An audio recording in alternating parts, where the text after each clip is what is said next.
22 increased by 21%. But if you look at the budget has been shrinking on the other side, clearly then showing that we are not able to extend the services to the population of the people of KwaZulu-Natal. Our allocation is not increasing, and yet the demand is growing, including the funding of the centrally negotiated wages that have got to be funded. In many instances, national government does not fund 100% of the wage discussions, and that also has been putting a lot of strain on our budget. So it is for this that we would like to highlight that we are really not doing good as government as a whole. However, on the other side, we note that the Auditor General's latest report show that the province of KwaZulu-Natal has really moved considerably in terms of our clean governance, our clean, ethical, and good governance. In that there is only one Department of Transport, that was sitting with a qualified audit. But even there, I mean, it's a technical issue that they've got to deal with in terms of the transfers of money between the department and the agencies that collects revenue on behalf of the department. The committee also noted that the Department of Health has also moved considerably in terms of its audit outcomes. We are, however, making sure that as the executive, our clean audit plan and our turnaround plans, we are very positive that they will eventually get all our government and our entities to ensure that every cent that we receive is spent prudently and in a manner that will ensure that our people deliver this, receive the services at the end of the day. I must say, though, Honorable Chairperson and Honorable Members, that it does worry us that if you look particularly on the issues of services that are rendered by the municipalities vis-a-vis the monies that get allocated or appropriated to municipalities, of late is the issue of that was raised by the committee of hospitals that did not have water. The challenge there, Chairperson, is that it's not about the hospital not having water, but it's about municipalities that are not giving those services to the hospital. I mean, you would know that over the years, we've had to start doing our own boreholes in clinics and hospitals, putting our own generators so that we can cater for these facilities. But I would like to see honorable members putting the same effort of holding municipalities accountable, because Minister Senzo Mchunu, Minister of Water and Sanitation, has been clearly outlining, even through the MIG grants, it's been clearly articulated how much goes to municipalities for them to deliver these essential services. But those services are not delivered. And corruption is at its highest in many of these district municipalities. And at the end of the day, it put pressures on us as provincial government to deliver services that should be delivered by municipalities who have money allocated for them. So I do wish that at some stage, Honorable Chairperson, this committee is the committee that is charged with ensuring that all of us as entities and governments spend the community's money prudently. We are all being held to account. Chairperson, can I then request that the Director General take us through this morning's presentation? I must say, Chairperson, as well, that with regard to the Royal Trust, we are working very hard with the Director General in cleaning up that part of our unit. There's we are going to be putting in place and sharing with our portfolio committee, with a view really of ensuring that what needs to be done is done. Otherwise, thank you very much. Thank you. Thanks to your Honorable Premier, and I think good DG can now proceed. Thank you.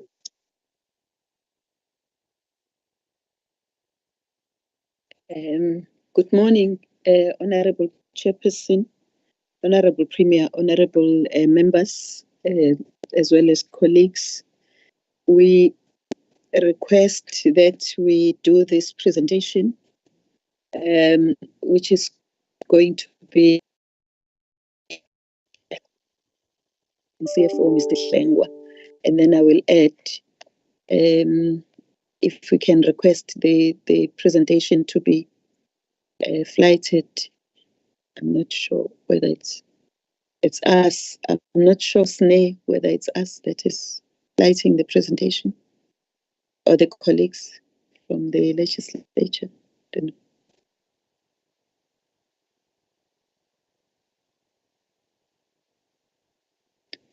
With your indulgence, all attendees are enabled to do their own presentations. Thank you. Okay, thank you very much. Thanks, Ma.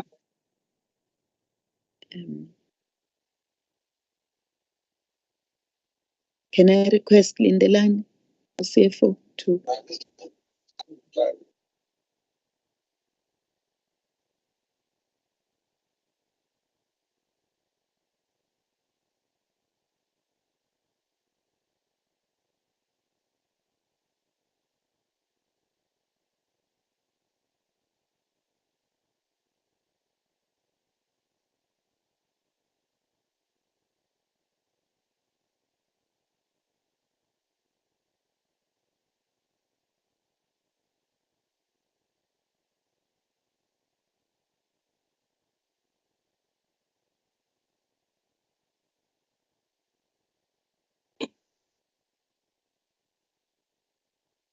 Good morning, Honorable Chairperson, Honorable members. Greetings to the Honorable Premier, the DDGs present, and all the colleagues. Through you, Chairperson, DG, we've requested Usne to flight the presentation for us. Thank you.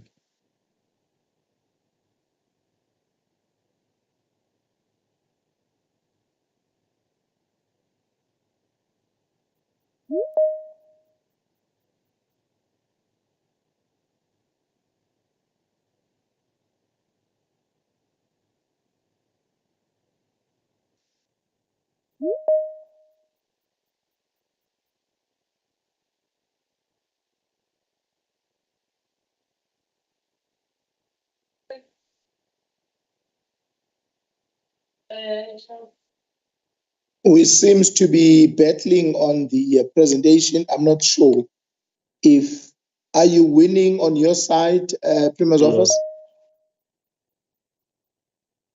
Yes, okay, Chairperson, I'm going to flight it myself. Okay. Because I can't get out of Sneh.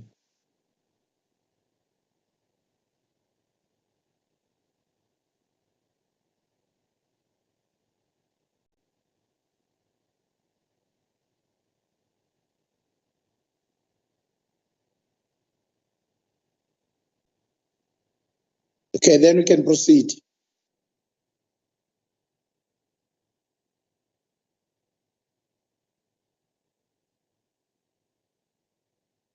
Okay, greetings once again, Honorable Chairperson, Honorable members, Honorable Premier, the DG, and all DDGs present, and all the colleagues, all protocol observed.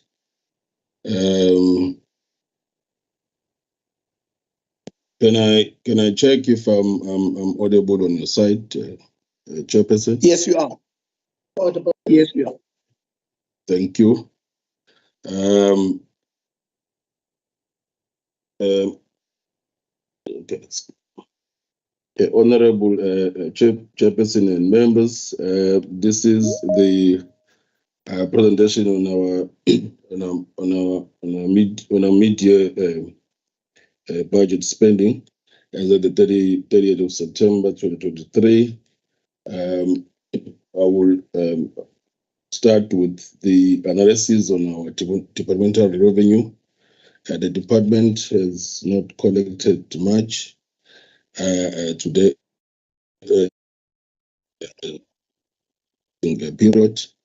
It's in the interest of time, Chairperson, I request that I talk to the report so that we allow sufficient time for members and the Chairperson to to engage after the presentation. Yeah, that is correct. Thank you, Chairperson. We have seen a reduction in the sale of goods and services. This is purely due to the reduction on commission received on payroll reductions, where we normally charge admin fees on the payroll reductions by third parties. Hence, we have not collected much on that category.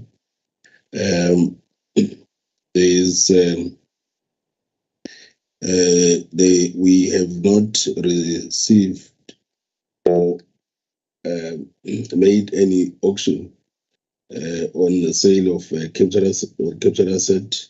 This relates to the auction or the sale of departmental vehicles.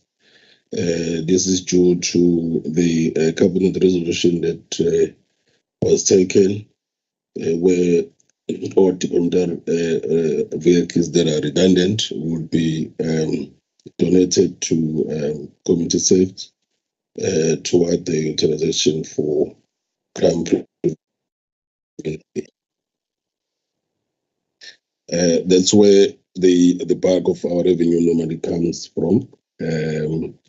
We are planning to auction or sale or put on sale all the vehicles that are beyond repairs, where they won't be they are not declared to the Department of Safety for that initiative. So in the next 2 quarters, we'll be seeing an increase in this regard. I'll move to the budget spending, the summary by program. Which is slide number 4, Chairperson.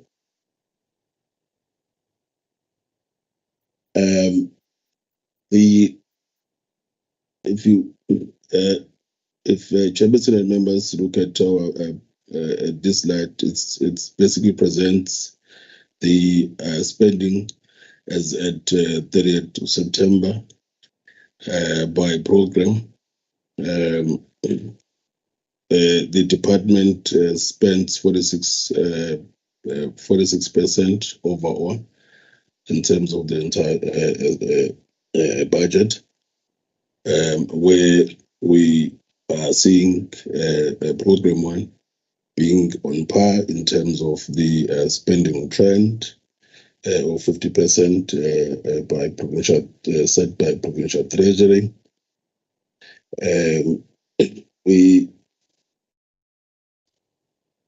I think, Chairperson, that we've received a final allocation letter from provincial treasury for 23-24 adjustment estimate, indicating that rollover of funds received was not approved for program 1, and this is a rollover relating to a water distribution a budget that was not spent last year, as well as the leave gratuity that was paid, that was committed last year but paid in the beginning of this financial year. We then revised the filling of post within program 1. And deferred some of the posts to be filled in the 24-25 financial year, so that we are able to derive savings for us to be able to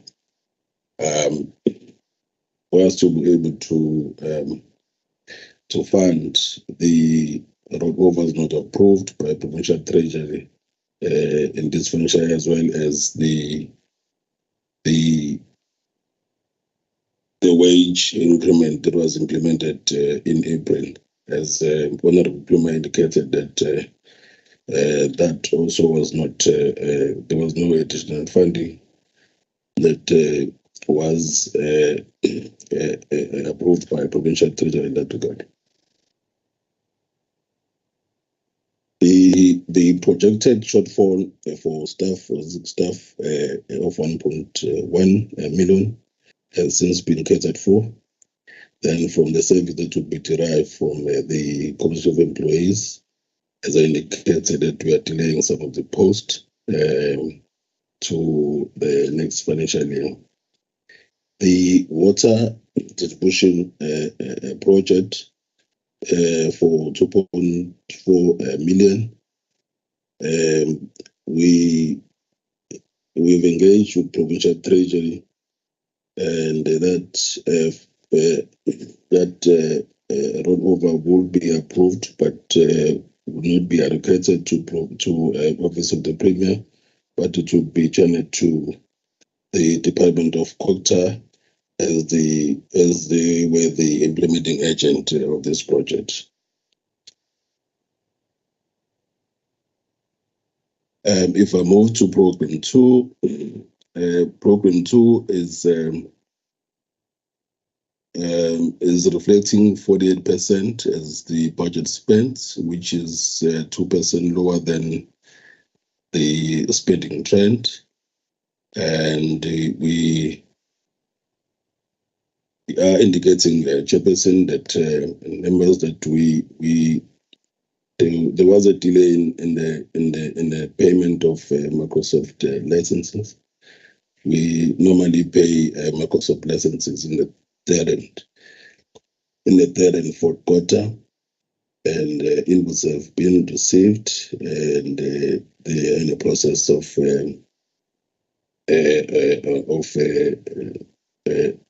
being finalized.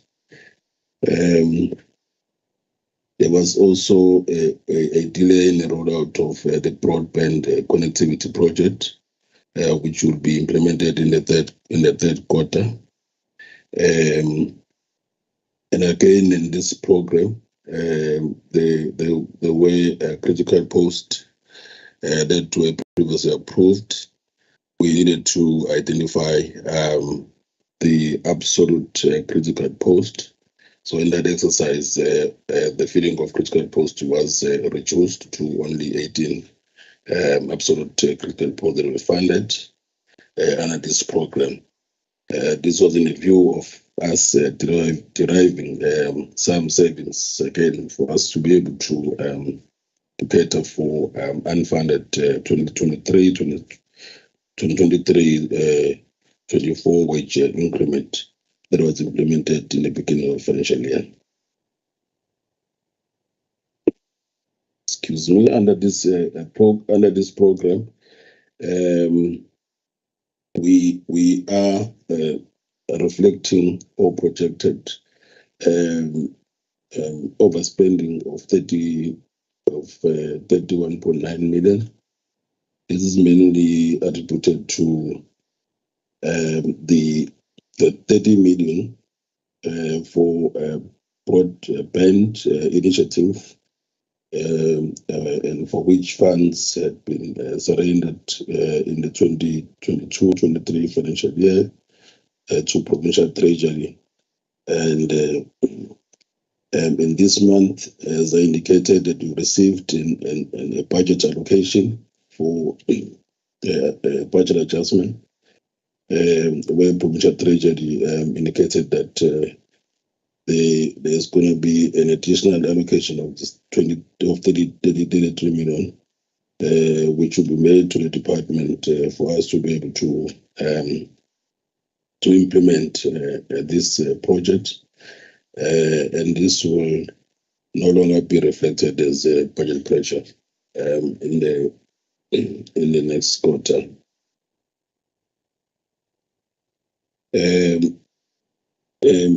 I'll move on to Program 3, which is for policy and governance. The program 3 reflects 43% spending against the budget, which is 7% lower than the spending trend. This attribute from the filling of critical posts was reduced to only 2 funded posts. The savings identified in this program would be utilized to cater for shortfall emanating from the unfunded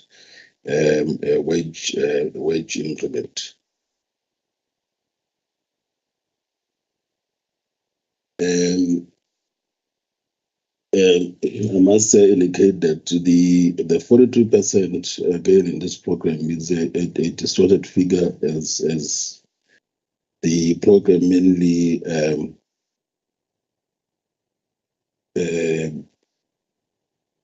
the budget for the program is mainly made of the transfers and subsidies, where Kenyan Youth Program Empowerment Fund is under this program, and we haven't spent on this fund.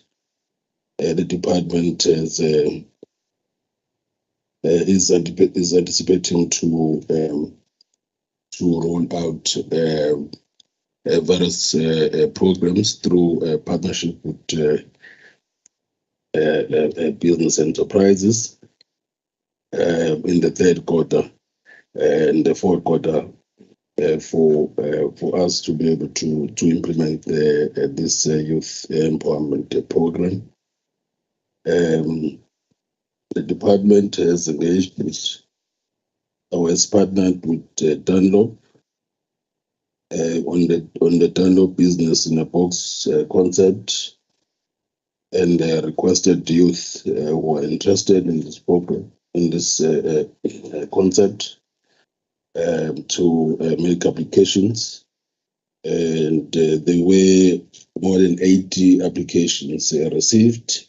Of 80 applications received, 24 applicants were successful, which will amount to the 20 million that would be dispersed to Dunlop in the third quarter.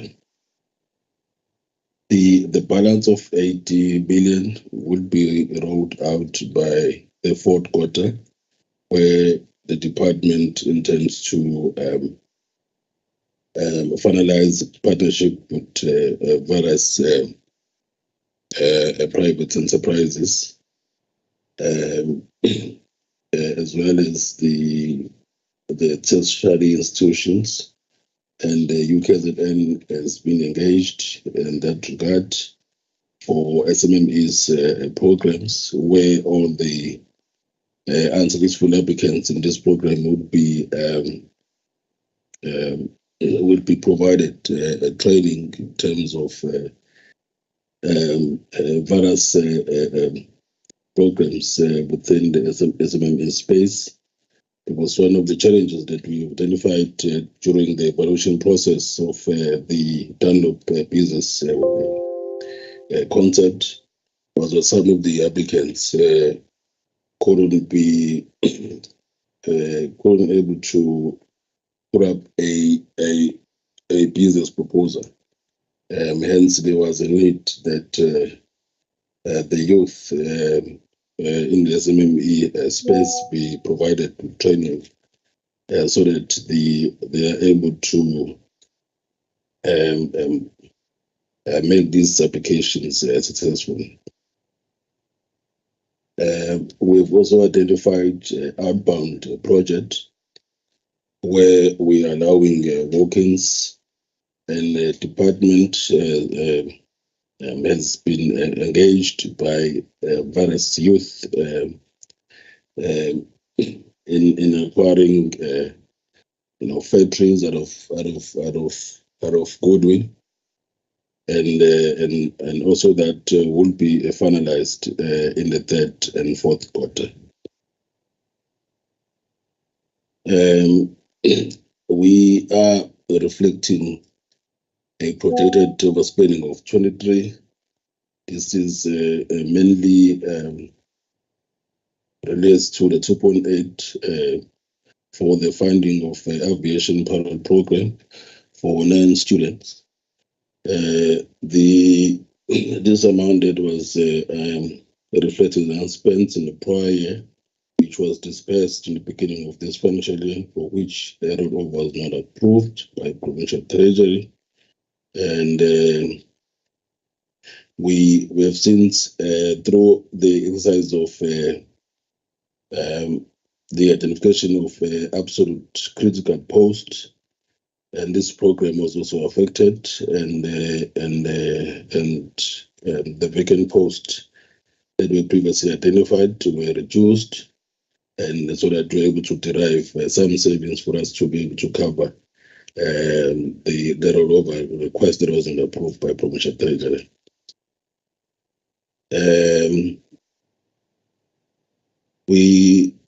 We've received an allocation. The allocation that was received from provincial treasury also had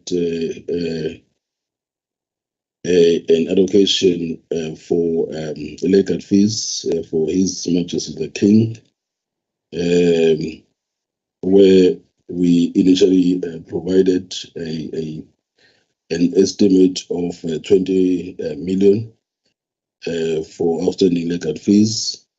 And that figure has since been increased to 30 million, and provincial treasury is providing the full 30 million to the department. So that shortfall that we are reflecting under program 3 would be eliminated once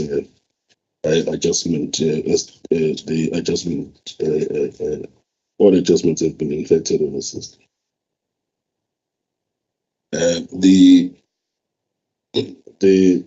chairperson, if I may move on to the slide 8, where we are presenting the spending. It's an analysis by economic classification. In these slides, we can clearly see that there is a spending pressure on goods and services, as it reflects 57%, which is 7% higher than the spending trend of the straight line by provincial treasury. And the department has spent on various activities that were undertaken in the first and the second quarter, and which amongst others is Imbizo, Career Expo, BRICS Agenda, Dividend Debates, and BRICS Africa Trade Conference, and others. The projected shortfall of 32 million under goods and services is made up of the 2.4 that I previously indicated that it was a rollover that wasn't approved by provincial treasury to the department, but it was approved to the Department of Quota. And as per the allocation letter from provincial treasury, amount of 30 million has been allocated for us to be able to cover the cost that relates to the rollout of a broadband connectivity initiative. So again, we are indicating that once. So this is a report that was submitted to provincial treasury before the allocation letter was received, and we've reported as at that date. So this is a report that was submitted obviously we will be seeing an under spending on police employees. purely because we have delayed some of the, or deferred some of the filling of some of the posts that were previously identified as critical for us to be able to cover the shortfall. That was identified due to the unfunded 23 wage increment.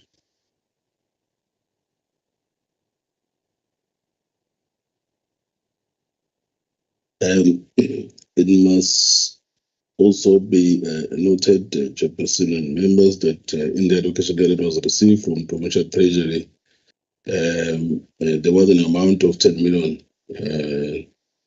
that would be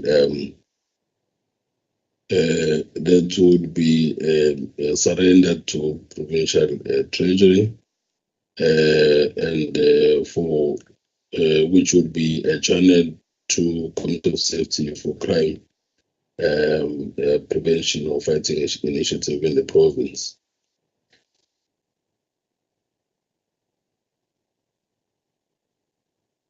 Moving on to transfers and subsidies, we are showing a slow a low spending on transfers and subsidies because we haven't spent on our youth empowerment fund, which amount to 100 million, and the department is anticipating to disperse that money to all the successful beneficiaries in the third quarter.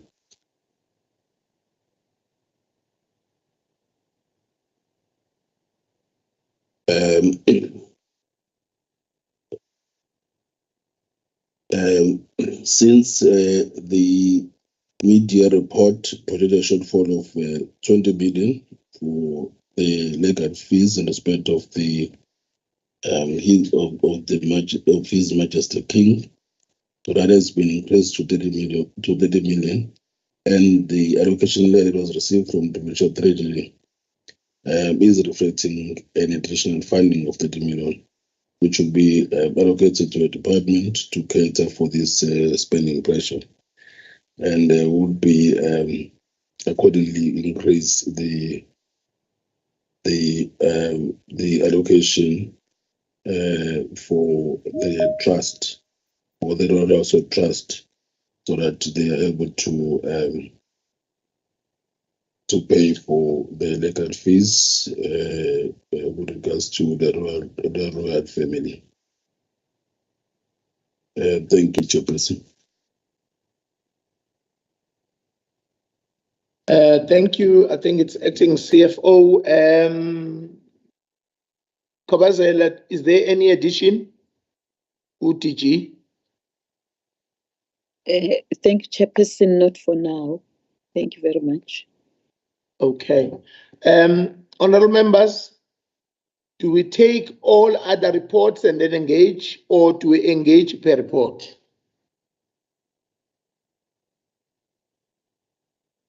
Spa?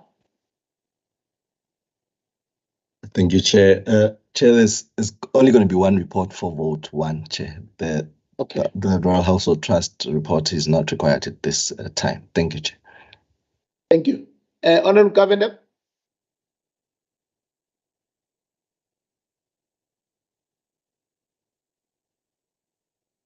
Honorable Governor? Sorry, Chair, I had not unmuted. Can I raise a few questions, Chair? Yes, thanks. Thank you. Okay, Chair, the first question that I want to raise is around, I see that the department has done numerous vitamins where they've held back on the employment of staff and thereby reduced the compensation of employees' budget in order to fund other pressures. Now, my question is, there is an organogram that the department has, and which are the posts exactly that have been held back, and what is the impact on service delivery? I'm raising this, Chair, because posts were approved and funded on the basis that they were required Now, if they are being deferred, does it then mean that these posts are no longer required? What is the situation? So I would want to get some feedback on that, Chairperson. Then my other question is around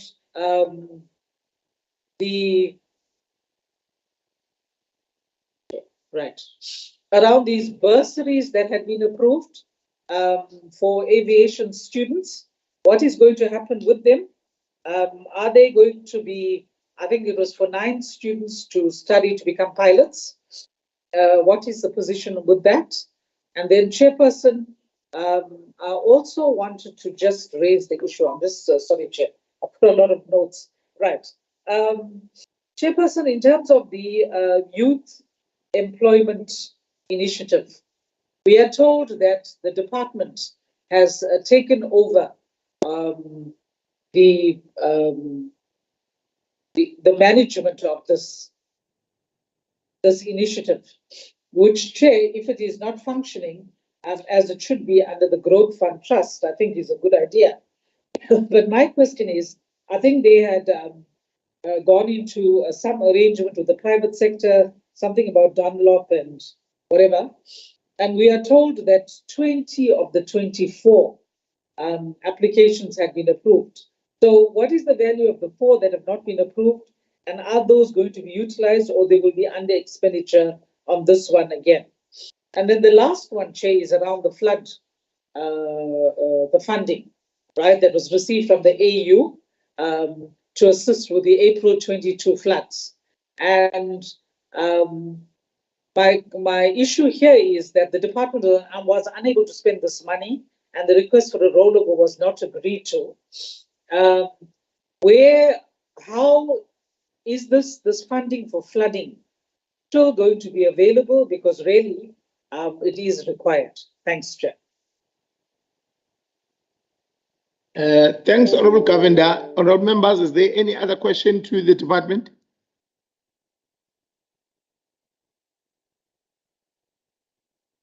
It seems to be there is just the few from Honorable Governor. Can we then bring in our DG or the Premier to give us a way forward on some of the clarities? Thank you.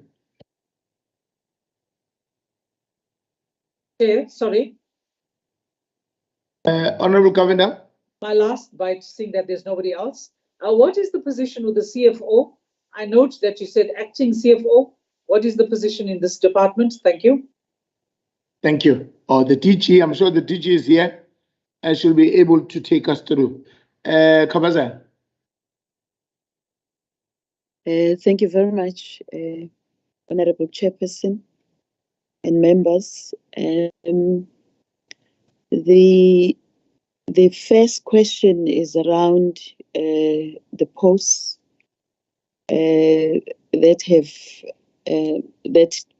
are deferred to the next financial year.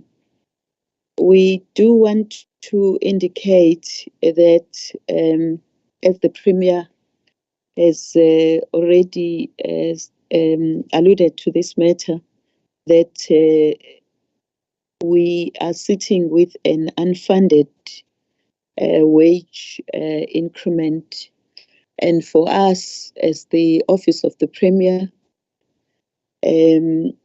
we had to reprioritize because our shortfall was 20 million for the unfunded wage increment. We then had to reprioritize within our budget, and part of reprioritization was to phase in the filling of the positions. It does not necessarily mean that there are no posts that are being filled, but we've already filled 42 positions that have been approved, that were funded, and we are going to phase in we take all those positions that are critical, that we can't do without, that can't be, the work can't be shared amongst ourselves, but where we have to employ a person, we are continuously doing that, as we want to make sure that we break even at the end of the financial year. There is no underspending and there's no overspending. The issue of the floods funding, the AU funding, that is now going to be allocated to COGTA, because those are the funds we received as a donation from the AU. And obviously, as the Office of the Premier,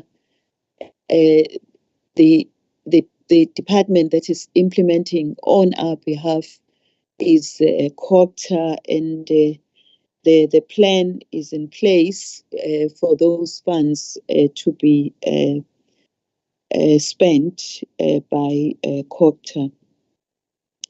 The Youth Empowerment Fund, it is true that we are no longer going to transfer the funds to the growth fund. The honourable members would recall that the 90 million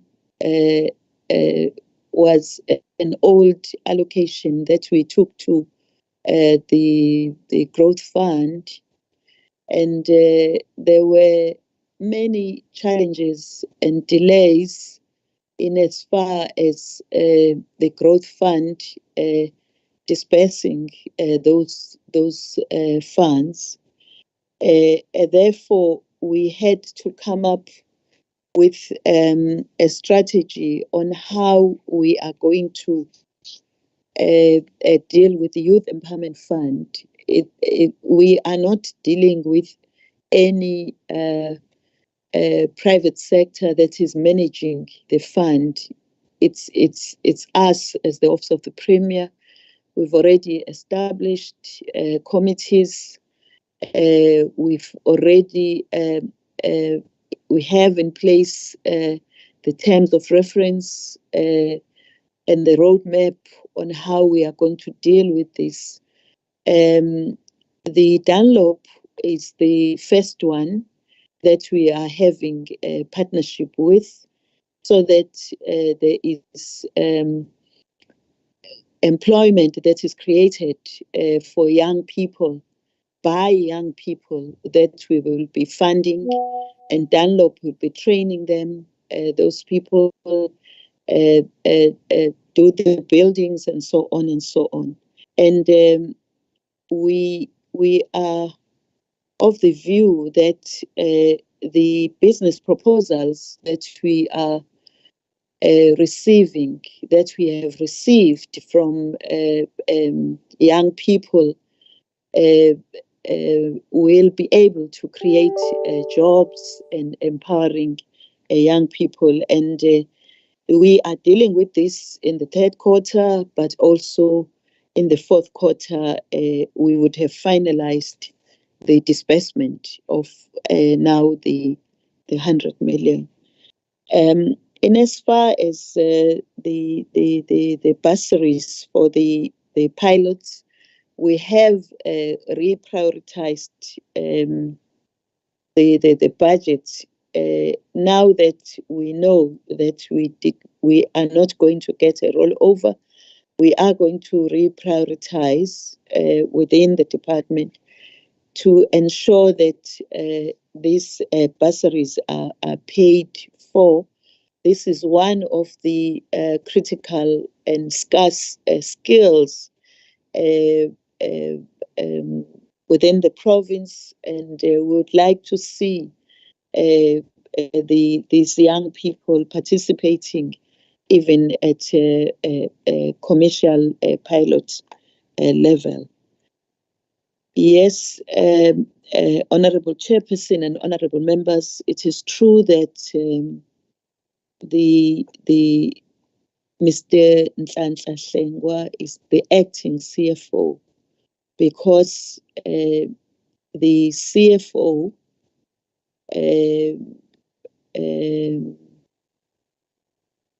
of the Office of the Premier, Mr. Cibane, is still on suspension, and the matter is now before the courts, and therefore we can't fill that position on a full-time basis, because we still have the CFO in the employ of the Office of the Premier. However, the matter is before the courts, hence the acting CFO. Thank you, Chairperson. Thank you to our DG, and I'm not sure if is there any follow-up or any other questions, honorable members. If no, mine was maybe, I think partly you've managed to answer to my just two questions of clarity. The issue of, I think you did spoke on it, the issue of broadband spending and the youth fund from growth fund to another service provider. Maybe is there a plan? Yes, I heard you talking about a program that is in place. You'll be able to do more onto the next quotas. I'm not sure if I heard you well, but it was just my only issues were on those two on the Premier's office, DG.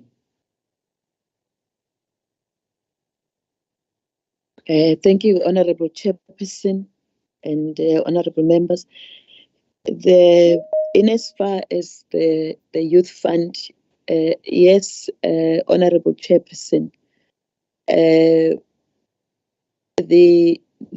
Youth Fund is now going to be managed by the Office of the Premier.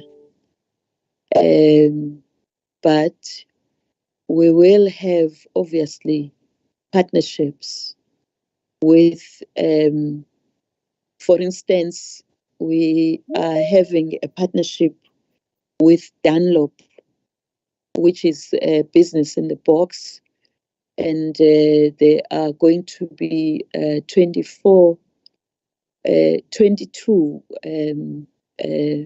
outlets that are there. We received the applications we advertised and we received applications, and we are working with Dunlop in that project.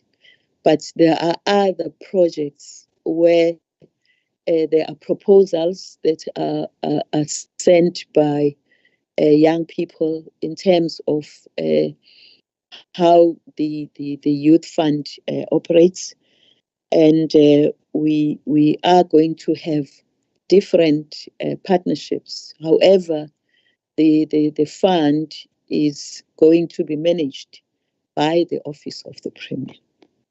And as far as the broadband is concerned, we do need to indicate that we are working with the National Department of Communication and Digital Technologies and its entities, the two entities that are the USASA as well as BBI, the broadband and Infraco, and they are already doing projects in the province, and we are working with them, and this is how we are then rolling out broadband in the province as per the pronouncements by the Premier in the State of the Province address, as well as in the budget speech, that we are starting with districts Herigwala, Ugu, and we are adding Majuba and Zululand, and we will be rolling it out in the entire province. But we've already started. Sites have been identified, and we are participating in the processes that have been done by the National Department of Communication and Digital Technologies and its entities, as I've already mentioned. And we are convinced that we will be able to roll out the broadband, and we will be able to spend the amount that has been allocated towards this project. Thank you, Chair.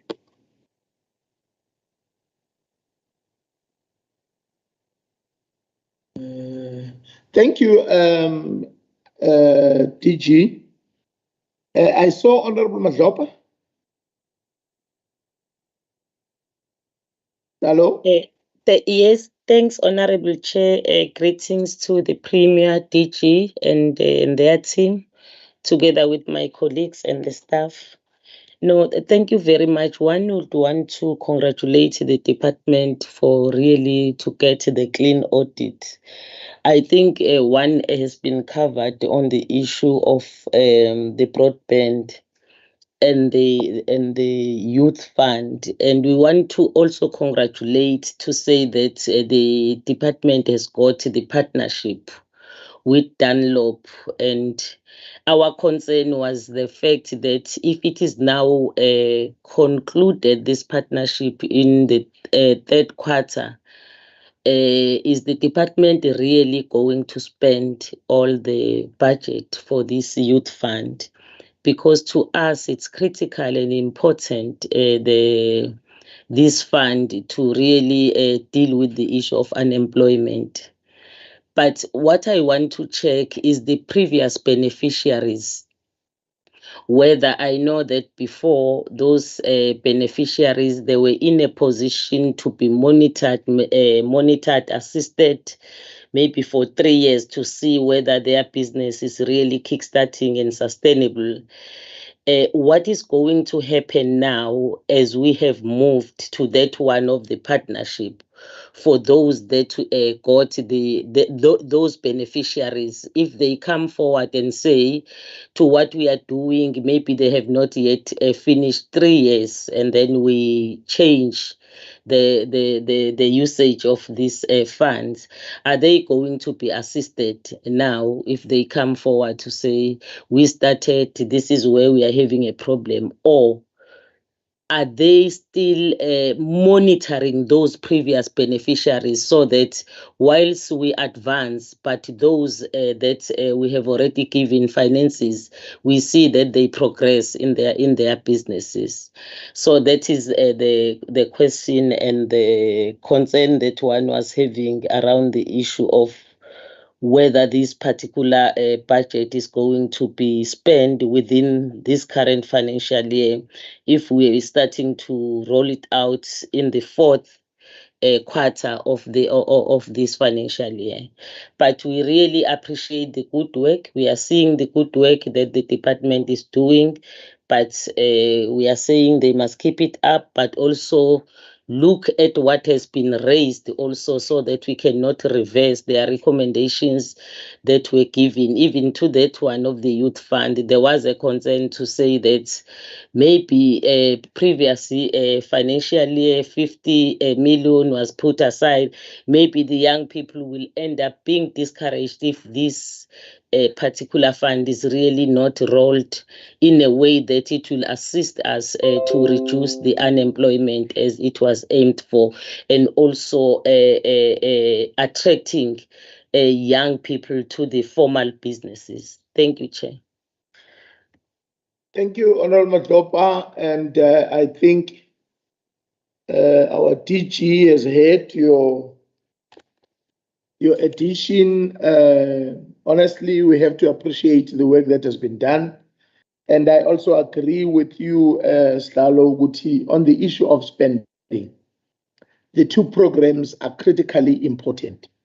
So for them to be spared, because remember, our issue of unemployed youth and the hopes when our Premier announced the issue of broadband to all other areas is also critical. So it is important for us to just to emphasize more to the DG and the Premier the importance of spending onto these two programs. And also, I hope on their side, they've got the people already that have been allocated on the Premier side, especially on the issue of oversight on these programs, even where there is partnership, to make sure that these programs do take place and then there is no money at the end of the financial year that will be returned from these two critical programs. Kabazela, ngikunikeze a minute to highlight onto the question that has been raised, so then we'll be able to move to another department. Thank you, Honorable Chairperson. Indeed, we would like to commit as the department that we will ensure, we'll do our best to ensure that the funds are spent in the way they're supposed to be spent. I must indicate, Honorable Chairperson and members, that the Honorable Premier has already had a discussion with the University of KwaZulu-Natal, the Department of Business Development, that training will be offered to all the beneficiaries of the Youth Fund, as well as those that did not have business plans that were bankable, so that moving forward they will also be able to get an opportunity.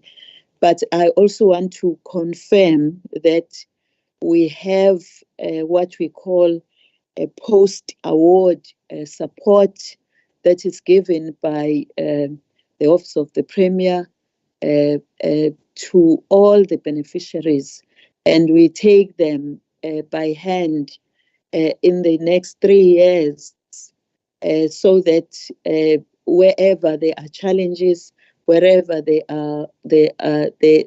are needs for support, we provide that.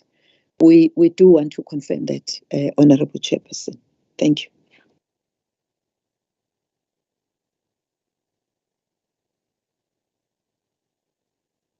I saw a hand here, but I'm intending not to give more because I think I gave enough chance. Now, my worry is the next department that needs to come in. Let me give you just 1 minute to come in and hear what, I'm not sure who is this.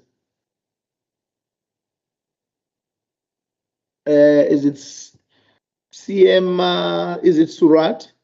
Am I correct? Good morning, Chair. It's Siva Surathan from the Office of the Premier. I just wanted to respond to the one question by Honourable Maggie Govender. Oh, yes. Will that be possible? I'll just be a minute. Okay. Chair, the question related to the bursaries for the 9 students. This was in respect of the aviation pilot program, and the honourable member had raised the question regarding what is going to happen to these students. So basically, I just want to give the assurance that the payment for the 9 students amounting to 2.8 million has already been incurred. It was incurred in April 2023 of this financial year. And what we've had to do is, because the rollover was not approved by Provincial Treasury, we, as indicated by the Director General, we have had to postpone some of the posts within compensation of employees to the 1st of April of the new financial year in order to make sure we cover this expenditure of 2.8 million. Thank you, Chair. Thank you, Sema. Okay. Thanks a lot to the Office of the Premier and to our Premier. Thank you for your availability for our meeting, and to DG and other officials present. Thank you. I think you have assisted us on the issues that we wanted to understand. I believe, honorable members, we've managed to get all what we're trying to find, all clarities. Can we then appreciate the presentation by our Premier's office, and we can allow them to leave and allow the next presentation on number 8, presentation by the Midyear Budget Performance Review for vote 5, which is education. Can we do that and accept the answers that were given by the Premier's office?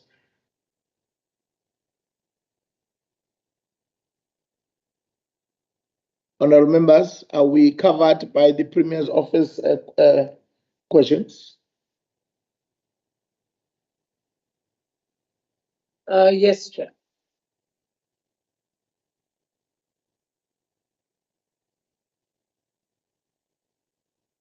Covered from my side, Chair.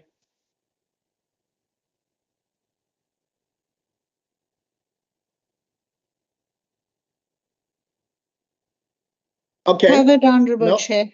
No, that's fine. Thank you. Then our next department will be at 10:15. Can we just take a 5-minute break and then we back at 10:15? So for our next department. Thank you, honorable members. Let's see you at 10:15. Thanks, Chair. Thank you.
Okay, honorable members, I'm sure we're all back. It's now 10:15. Honorable members, are we all back? Look like I'm sure we are all here. And can we then proceed with vote 5, which is education? I saw our honorable MEC, Honorable Fraser, the officials. Greetings to all of you. I'm not sure if Honorable MEC, can we then start with you, and then you'll tell us who's going to lead us on the presentation. Good morning, Honorable Chair, honorable members of the Portfolio Committee, HOD, DDGs, CFO, and everybody who is in the meeting with us. I greet you all. Chair, we are honored to once again appear before this esteemed committee to account for the Department of Education's management of public funds in its continuous pursuit of ensuring quality teaching and learning in a conducive environment in over 6,000 schools across the province of KwaZulu-Natal. Honorable Chair, the first 2 quarters of the 2023-2024 financial year posed significant cash flow challenges for the department. We grappled with meeting operational costs, leading to the department's inability to fulfill its financial obligations. This included not being able to pay for services rendered, which resulted in several departmental offices being disconnected by municipalities. The impact of the financial challenges was also felt by our schools because the department could not transfer norms and standards. Honorable members, while we acknowledge that the department has been contending with financial constraints for several years, we must highlight that our situation was further compounded by the national government's decision not to allocate funds for the 2023-2024 wage bill. We only became aware of this decision after spending more than 3 billion of the equitable share paying our employees, as we assumed that the funds for the wage bill would be allocated to the departments at a later stage. The provincial treasury led by Honorable Nkonyeni tried their best to assist the department with funds to pay municipal accounts.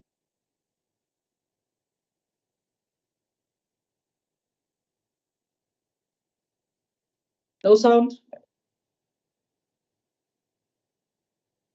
No sound, let me see. No sound from where, Slalo? Now we can hear you. Now we can hear you. I'm not point. Must I start afresh? Chairperson, No, kubeka lapho sokugcina khona MC. We now hear you. I wonder where. Okay, let me start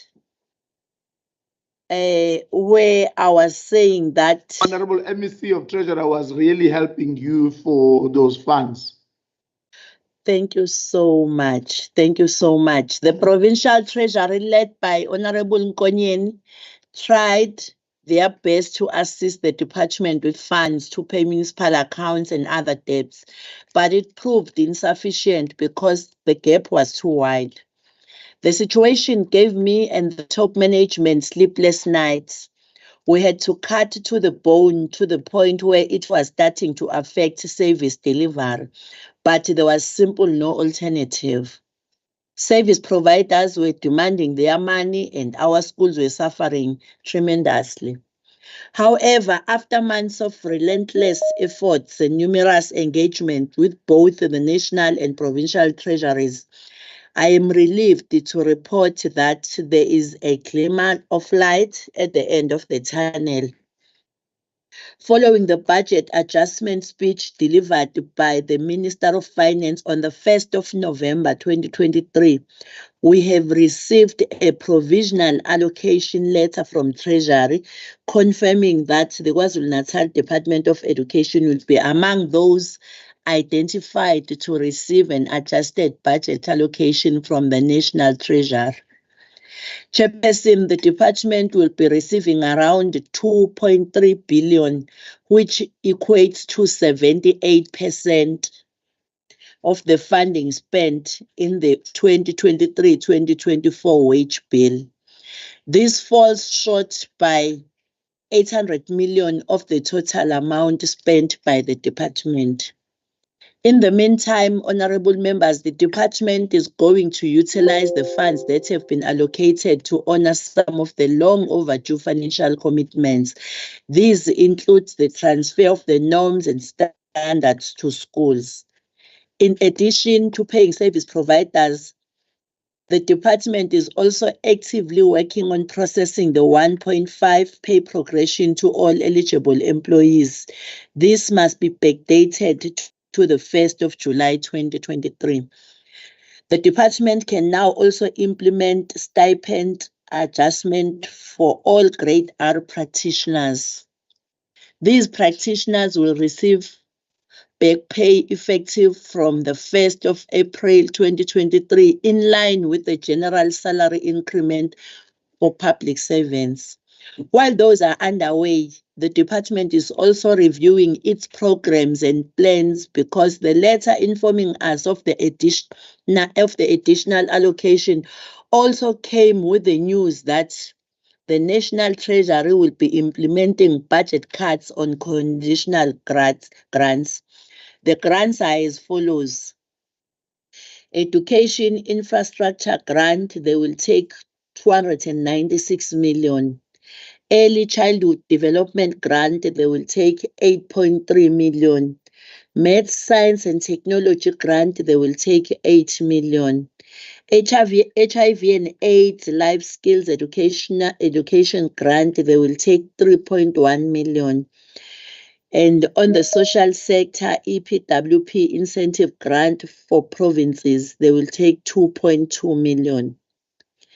In closing, Slalo, I wish to extend my sincere appreciation to this esteemed committee for its unwavering dedication to ensuring accountability, as well as its guidance on innovative ways we can maximize the department's budget to do more for our learners and educators across KwaZulu-Natal.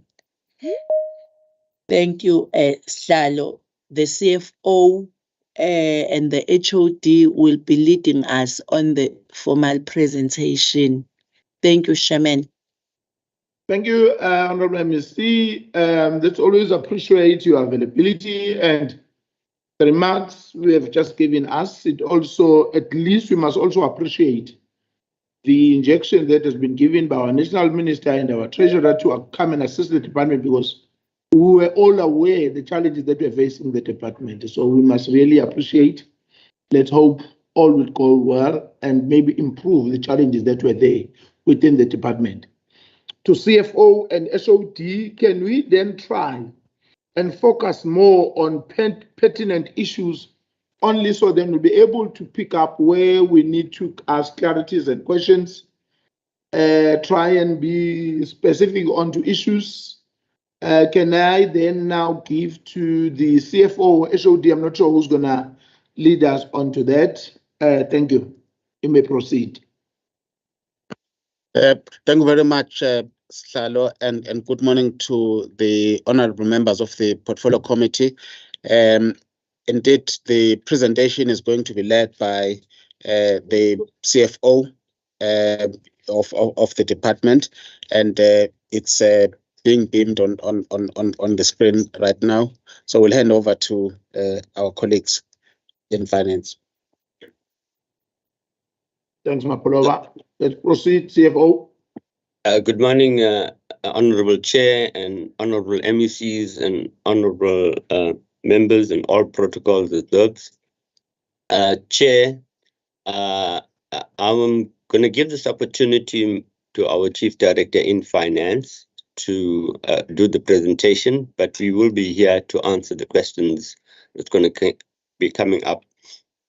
I did ask her to be very brief and to adhere to your advice to be, deal with critical points, not go through the whole presentation. Chair, can I allow Mrs. Imlaba and Tukoza Imlaba to take us through the pertinent critical situations that we experienced on the second quarter, and we will indicate, as MEC has alluded to, how we can, move forward to the third and fourth quarter with the provisional allocation that's been given to us by Treasury. Thank you, Chair. Yes, you may allow him. Mrs. Imlaba. Thank you, Chair. Good morning, Chair. Good morning, honorable members. Good morning to the MEC, HOD, DDGs, and colleagues. Thank you, Chair. And the presentation, I'm going to start on page 4. I can be assisted. This is the adjustment to the main appropriation, where we are indicating that the main appropriation of the department was 60 billion, 0.637 million. and we have had an adjustment for the rollover of the NSAP grant of 141 million, which then led us to the final figure of 60,779 million. The next slide, the budget performance is at the end of September. We are currently sitting at 52.4% against the benchmark of 50% being mid-year, and we are projecting an over expenditure of 5.7 billion in overall, which 5.7%, which equates to 3.4 billion at the end of the financial year. And that is largely due to the pressures against the compensation of employees. Chair, I'm going to go quickly through each program just to indicate which one is underspending and which one is projecting an overspend. Administration, which is program 1, we are projecting an underspend of 100 million, and that is a result of the compensation of employees and the pressures that are experienced throughout the department. We have implemented cost-cutting measures, as we are indicating a 44.8% expenditure on goods and services to try and alleviate the expenditure. Program 2, which is public ordinary schools, compensation of employees is sitting at 53.2%, which is showing where the pressures actually are, and we are projecting an overspend of 3.499 billion, with limited expenditure going against goods and services at 39.4, being the cost-cutting measures that have been implemented there. We do want to highlight also on program 2 that under goods and services, we are anticipating more pressure as a result of the domestic accounts debt by Section 21 schools that the municipalities are expecting the department to pay on behalf of the schools. So we have been getting into agreements with the municipalities to pay the municipal accounts for schools. Program 3, independent schools, we are projecting an underspend of 10 million, currently sitting at 21.6%. And this is the result of schools that close in year or schools that do not meet the requirements, the criteria to be refunded, and they have their compliance revoked. And since, Chair, these are gazetted funds, they cannot be utilized for any other purposes, and they cannot be wired to any other line items. Hence, we are projecting an underspend. Program 4, special schools, we are projecting an overspend of 28.351 million, currently sitting at 51.3%. Against compensation of employees, and 19.7% on goods and services, as we try and manage the pressures on compensation of employees. ECD, program 5, we're projecting an overspend of 6.752 million. This is resulting for the insufficient funding that was provided when the shift was moved from DSD to DOE. Compensation of employees is currently sitting at 47.8, and goods and services at 7.2, trying to manage the overexpenditure there. Infrastructure, infrastructure program 6 is expecting to be fully spent, sitting at 15.1%. Exams, program 7, are sitting at an 65.2% and are projecting an overspend of 31.319 million, and that is a result of pressures against the PYEIs payables from the prior, which we have still requested for a rollover and waiting for a response. Compensation of employees sitting at 71.6%, and that is as a result of the PYEIs and under that item. Economic classification, slide 16. Chair, we just want to highlight where the pressures are actually expected, being compensation of employees at 7.4%, coupled with households at 61.4%, because those are directly linked to compensation of employees, and machinery and equipment at 106.2%. Overall, it's an amount of 3.454 billion and 5.7%. Chair, we then explain the economic classification. I will not go through that as it has been summarized. And then slide 21 is showing the head count, the vacancies that we have and the percentage.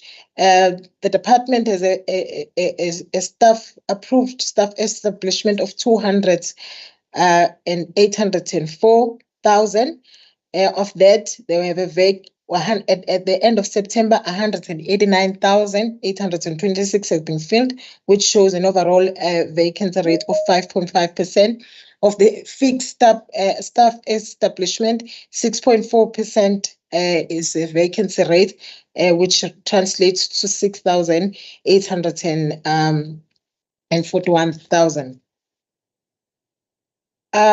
The head count, slide 22, the budget of 49,372 was provided for 200,804 employees. And then we are showing that the establishment is currently reflecting only 100,662 filled posts. The projected shortfall, as it from April to August, the first 5 months of the year, we had actually spent 26,618 million, and we are projecting a further 24,694 million, and a projected overall COE shortfall of 3.66 billion. Conditional grants, Chair, sitting at 49.9%, close to the benchmark, and we are projecting that all the conditional grants will be fully spent, except for the ECD, which is projecting a 32.1% overspend, as has been explained. And then we want to report, Chair, on irregular, fruitless, and wasteful expenditure, as we have completed the interim financial statements. Irregular expenditure is currently, for the second quarter, sitting at 18,612,000.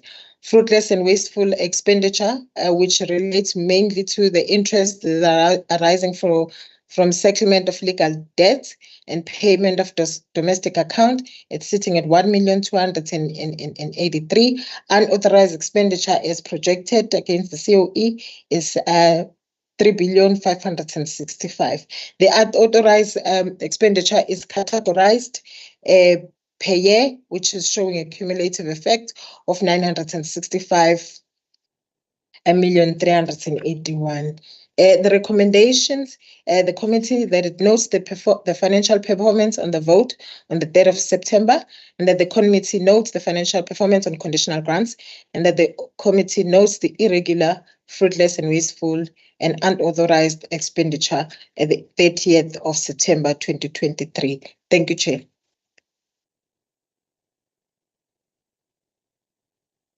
Thank you, Chair. Thank you, Mr. Simlaba. Yes. Sorry, over to you, Chair. Okay, is there any addition? No, Chair. That would be our presentation. We will wait engagement with the honourable members. Thank you. Honourable members, here is the report of our vote 5, education. Can we then have honourable members' engagement by a raise of hands? I saw Honourable de Klerk, and I can't see the other hand. Who is that there? Or Honourable Govender? Is there anyone else? Honorable Rajbansi. Or Honorable Rajbansi as well as 3. There is another hand. I can't see the name. Okay. Kika. So who's that? Kika. Oh, okay. Honorable Kika will be 4th. Can we then start by Honorable de Klerk? Thank you, Chair. Just a matter of great concern. I did hear the MEC referring to the 2.3 billion rand that will be coming to assist regarding the wage agreement, but that still leaves us with 1.149 billion shortfall. Now, a billion, as we know, is 1,000 million. That's 9 zeros, and in seconds, that equates to 34 years if you take a billion seconds. So the amount still outstanding is massive that will remain. And the problem is that the main reason for this is the wage agreement and some carry-through effects of budget cuts. Now, the problem is now that this makes many of these posts unaffordable, and the department won't be able to deal with it. But notwithstanding this problem, we are informed that there is actually an increase. In the first half of the year, there was an increase of posts and people employed. Also so with educators and educator specialists. It increased from 88,102 in June to 88,753 in end of September 2023. Now, I just don't understand that. If you know your poison is that you've got too much money, too many people that you have to pay, and that you now know that there is also a constraint and a budget pressure because of the wage agreement, why do you now employ even more people? It's like taking poison and it hurts you, and then you take more poison. This poison will kill you. So if the department can explain, please, how will they stop their death because of this problem, and what steps are they going to take to reduce their budget spending so that they stay in budget, because their action speaks to the contrary, and it is a big problem. Thank you, Chair. Thank you, Honorable Governor. I saw Thanks, Honorable Chair. Makeba. You will also be coming into the queue. Thank you. Thank you, Chair. Chair, I want to firstly follow on what Honorable de Klerk is saying. You see this increase of in staffing, which is not funded, from 88.102 to 88,753 thousand. It's a considerable increase, and it's an unfunded appointment of staff. Now, unfunded means there's no money for it, as we all know. But more than that, Chairperson, I want clarity about the carry-through costs. Because once you employ people, you're going to have to provide for them in the forthcoming years. Where is this money coming from? And really, it's not enough for the department to tell us that they're struggling, etc., because I would also like to get some clarity from them about their headcount. Now, the census tells us that there's been a decrease in the population in this province. And that decrease obviously will impact on learner enrollment, where there would be a decline. So if there's a decline on learner enrollment, there would be a reduced need for educators. So why is there the increase in educators? Should there not be an adjustment of educators where there are surplus, where the enrollment is low, they are moved around? So, Chair, I want an explanation on this, because I think that we cannot be irresponsible in how things are done. That's the first thing. The second issue, Chairperson, and one that has cost money, right, or is going to cost money, possibly, we'd like to hear is about the outcome of the court case in relation to the problem that arose this year around the NSNP and the service provider who is making claims for payment. What is the position and what is the amount involved there? Then, Chairperson, I would also like to know about a department that is cash-strapped but is unable to spend its infrastructure funds to the tune of 91.039 billion at this point. And those are funds for maintenance and repairs. Now, Chairperson, we all know that if maintenance and repairs are not done, then buildings fall down. When buildings fall down, there are no schools. So I want to know why there is this under expenditure of 91.039 billion on infrastructure. And then, Chairperson, I don't think it's enough for a presentation to tell us it's recommended that the committee notes irregular, fruitless, and wasteful expenditure, unauthorized expenditure, etc. We want to know why. Why is this occurring, and what are the consequences around this? Noting these things means nothing. Thank you, Chair. Thank you, Honorable Kavenda. Honorable Takur Respansi. Thank you, Honorable Chair. My first concern is about the transfer of the norms and standards, and I know the Honorable MEC says there's a challenge due to cash flow challenges. I remember visiting a school recently, and I gave the letter to the Honorable MEC because this was exactly the case. And I agree with Honorable Governor that unless we are not, strong enough to rectify imbalanced situations in schools, we're going to have schools that have a high number of learners, and they don't have the norms and standards, and they battle with teachers being basically overworked and the burnout syndromes, etc. And then you have schools that have too many teachers, and that's very problematic too. So I think that has to be corrected, and maybe we must get an indication what is going to be done about that. Then we won't have it. It will help for the cash flow challenges that we are experiencing. The other is the unauthorized CEO monies for 3.65 billion. And this is a mid-year report.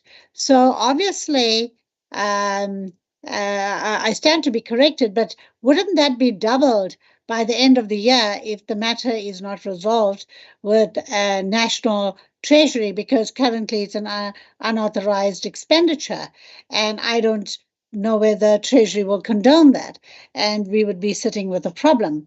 So therefore, we need to know what action is really being taken, because I think this budget, this unauthorized, will double.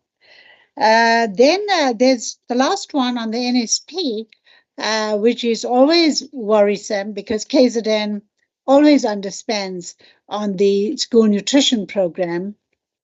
And I want to know what the situation is this year, because somewhere along the line, if we feel that our children are being fed in the schools, and there would be no need for teachers to be making sandwiches out of their own personal expenses to feed children in different schools. And this is also because of the quintile problem and the proper schools not getting the nutrition money because the quintile criterion is incorrect. Now, all these things need to be corrected if we need to use budgets properly. Otherwise, if KZN continuously underspends in NSP, it is better that KZN, rather ask for the money to be used for other purposes where we are having shortfalls and where National Treasury will not bail us out anymore or refuses to now give monies for actually essential things. There has to be some course correction of how monies are used or unused, etc., because we are, and the learners basically, and the teachers are the ones that bear all the suffering if we are ineffective in the way we make decisions about funding and funding rearrangements and correction of situations given our policies and policy decisions. So I think that we need these sorts of corrections. And the last one is on the light and water bill, and that is because a lot of officers, staff have been on a go slow because they've complained that their light and water has been cut, and therefore they cannot work properly. And I think that is a big problem as well, that we're going to have with the staff and the demotivation that goes on, and how this matter is being handled by the department. Thank you. Thanks, Honorable Raspansi. Honorable Kika. Thank you, Chairperson, and greetings to everyone. Chairperson, some of the points have been covered. However, I'll just gloss over some of them in the manner of a summary. First, the NSNP. The Office of the Premier actually is the one that said that they will launch an investigation into that. I'd like to know from the department in terms of the expenditure that was paid to Pasina recently. I think it was in the amount of 70 million rands. Or how was that undertaken in terms of an audit process, and how is that affecting the baseline budget in terms of proceeding in that direction? Secondly, on the infrastructure, matters have been referred to officials with regards to that, but we see that there is under expenditure now. Usually there is a problem of money. Was there money that was moved around in such a manner where there are areas of under expenditure where money was taken and moved to other areas of pressure? I'd like to know why there is still this under expenditure in infrastructure, and if such movements have occurred. What is the process that they are going to follow to regularize UIFW where they can? And why is the trajectory of the UIFW not different to previous quarters and previous years? In terms of the norms and standards, it's having a severe impact on schools as far as we are aware, even leading to strike action. And we believe that whilst the department had to strike a balance between keeping teachers in the classroom and paying norms and standards, these two are inextricably related. It has become significantly untenable in schools because of the non-payment of these, that principals and teachers had to actually dip into their own pockets to manage to run schools. That's what they tell us. So I'd like to know how widespread is the problem, and what are they going to do about paying these norms and standards. With regards to grant funding, there is generally a trajectory, particularly affecting the MST grant, as well as other grants. What plan do they have in place to ensure that they are on track, and that the funding made available through the grant funding is spent accordingly? Thank you very much, Chair.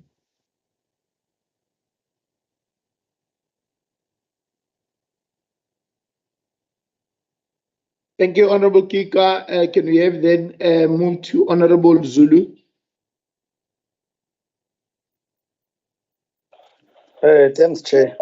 I'm not sure whether I'll be audio enough as I'm here in Ukraine, but I'll try.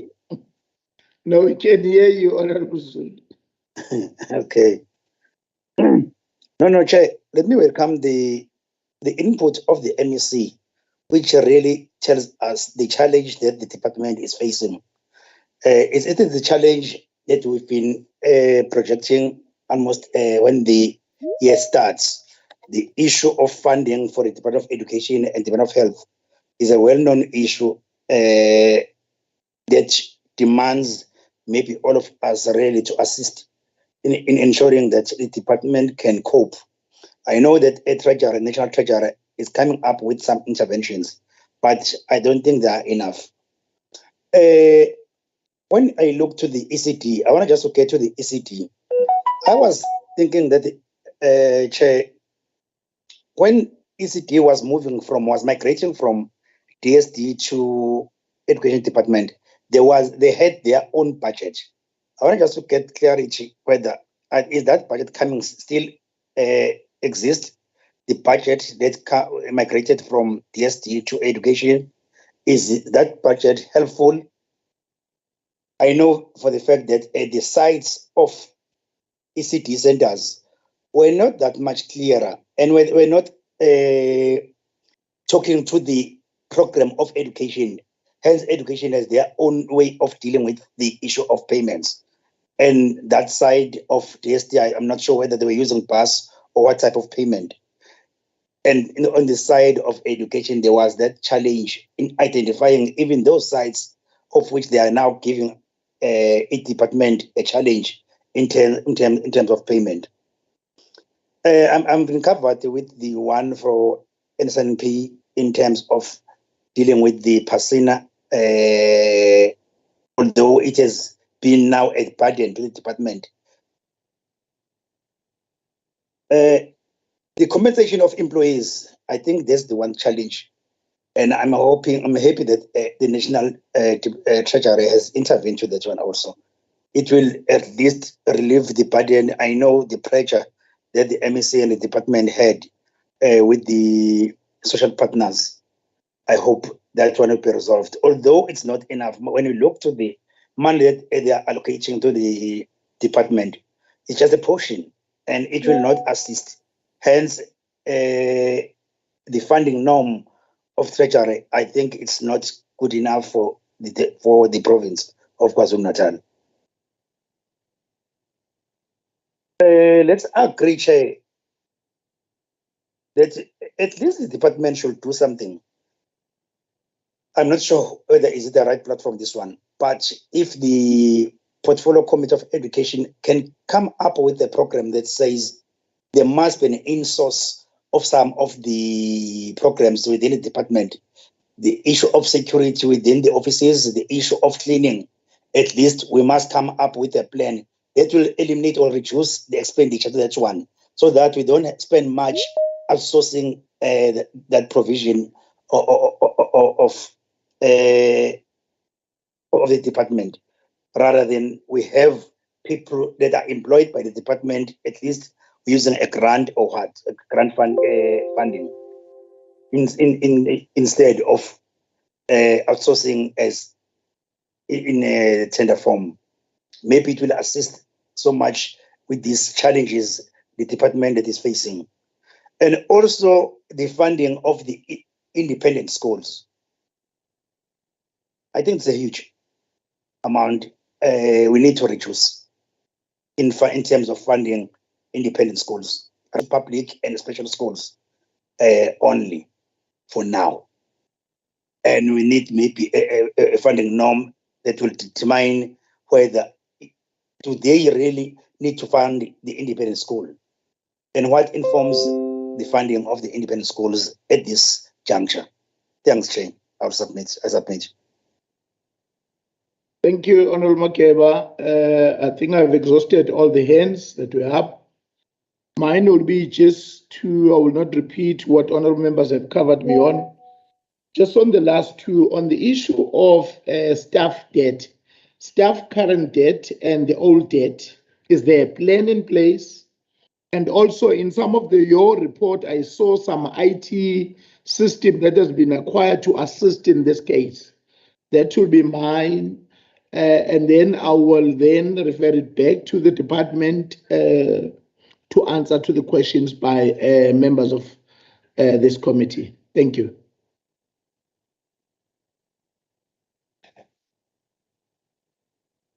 Thank you very much, Chair.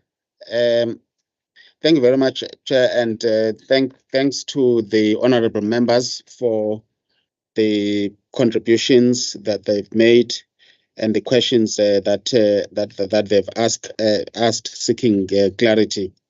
We really appreciate that. But let me go straight to some of the issues that are being raised.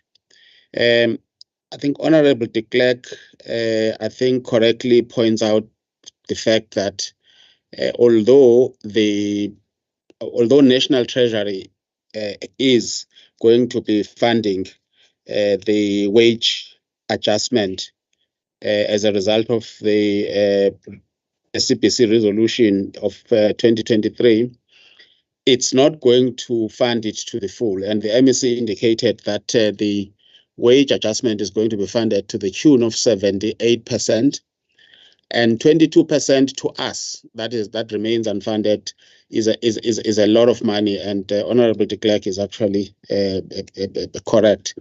But what makes things worse is that this is not the first year, the first time where the wage agreement is not financed to the full. I mean, even if you go back to just the past financial year, it was financed, yes, but it was still short by about 258 million.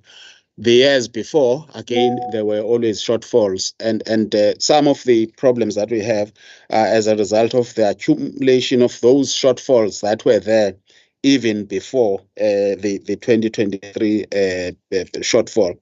So it does mean that we will still remain with a very strained and budget, even with the 78% funding. So we agree that we still have a long way to go in terms of finally resolving the underfunding of the department, because it's cumulative, and we report it every year. And where we are now is not just a once-off thing that happened in 2023. It's been there for years and years, and we've been reporting it every year. Around the question of the increase in staff from 1 month to another, I think I need to explain this, that the increase is on the side of teachers month on month, and it is as a result of the substitute educators that we have to appoint in terms of policy and in terms of educationally sound practices. When one teacher is on maternity leave or on sick leave, they are replaced, and during that time, both teachers, two teachers are paid in one post, because the one who's on maternity leave is on leave with pay, and the other one who's a substitute actually gets paid. And that is why figures fluctuate and generally fluctuate upwards.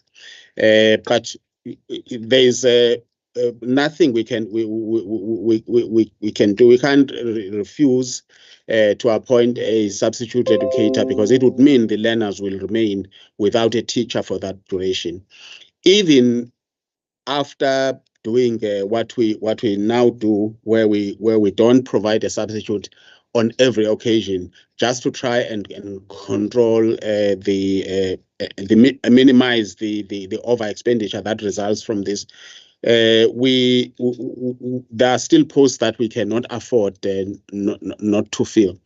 The members would have been hearing, for example, in their constituencies, complaints maybe from principals or SGPs that there are substitute posts that we did not fill as a department. For example, where the post was that of a principal who had maybe 5% teaching load, and they were on sick leave. We didn't replace such posts.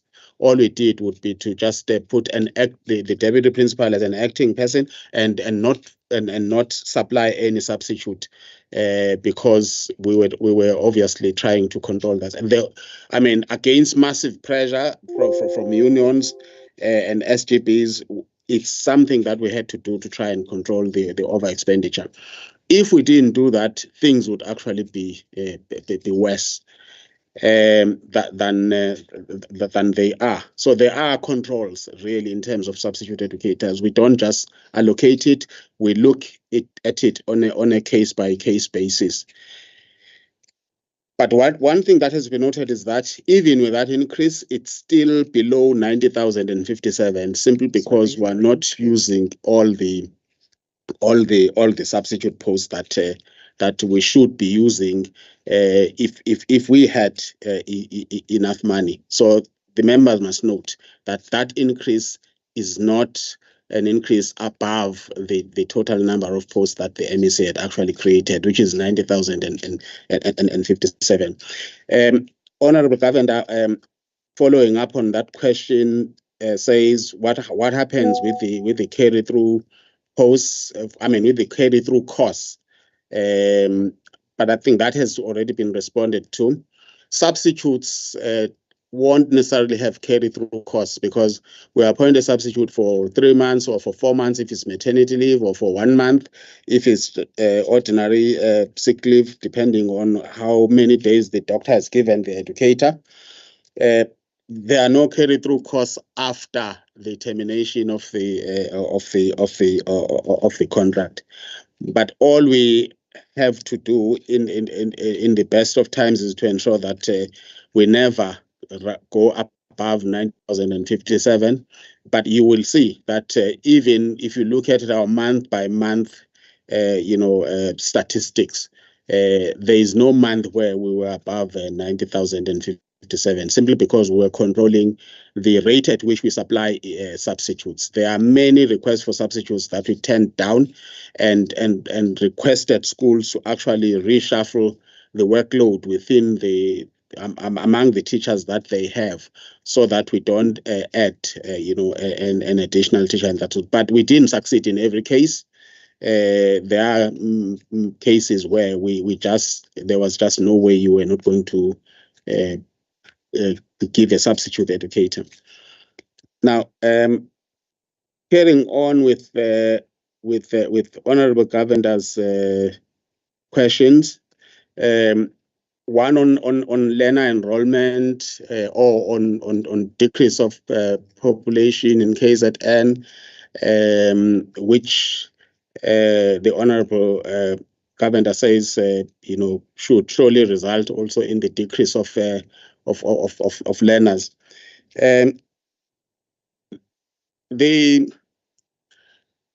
Stats South Africa, census, their headcount is slightly different from our own headcount as education. For example, when they determine the level at which they should fund learner population, Stats South Africa uses school-going age children as the figure. Children, in other words, who are about 5, who are in grade R, to about grade 12, to about 17. And it's one of the things that we are raising with the way the equitable share, particularly when it comes to learner numbers, is actually allocated.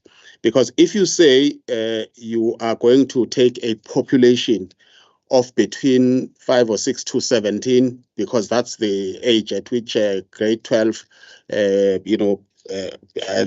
learners complete grade 12. That figure would definitely exclude learners who, during the course of their schooling, repeat classes. I have been, for instance, we're monitoring examinations, honourable members, as we speak. And one of the things that I've been doing when we get there is to just check the IDs of learners who are writing examinations. And I've been finding many grade 12s who were born in 2000. And a grade 12 learner was born in 2000 means they are 23. A grade 12 learner was born in 2001 is about 22. Now, the census then, if you are just saying you are talking school-going children, wouldn't have calculated the people who had been repeating somewhere along the line and therefore are over the age of 17 or 18 and are 20, 21, 23. And that is why there's always a discrepancy and arguments about figures and learner numbers. So it's something that of course we are dealing with in relevant, committees nationally. That one. The court case on NSNP, I must indicate that there is no court case on NSNP. The legal issues around payments and around contract termination were dealt with between our legal representatives and Pasina's legal representatives. And our own legal representatives agreed and advised that there is no way we cannot pay for benefit obtained. But what we need to do is to ensure that we audit whatever was received in good condition, usable condition by our schools, in terms of quantities and whether, in terms of quantities and the state in which the goods were actually received and used by our schools. And that is the reason why, for example, we took long to actually pay Pasina. It was because after they had submitted an invoice of 124 million, we had to go through a thorough audit process ourselves as a department. And after that, we took the outcome of that audit process to Provincial Treasury so that we could have a third eye looking at, our audit process. And finally, the amount that we paid initially, which was 70 million, and later we after 2 districts had been verified again, we paid another 6 million. Now, that happened after a thorough investigation, and you would note that the invoice submitted was far higher than that, but the verified and paid out amount was less than the initially submitted invoice, which was 124 million actually. And we are satisfied that we paid for what our schools received and used, from that process.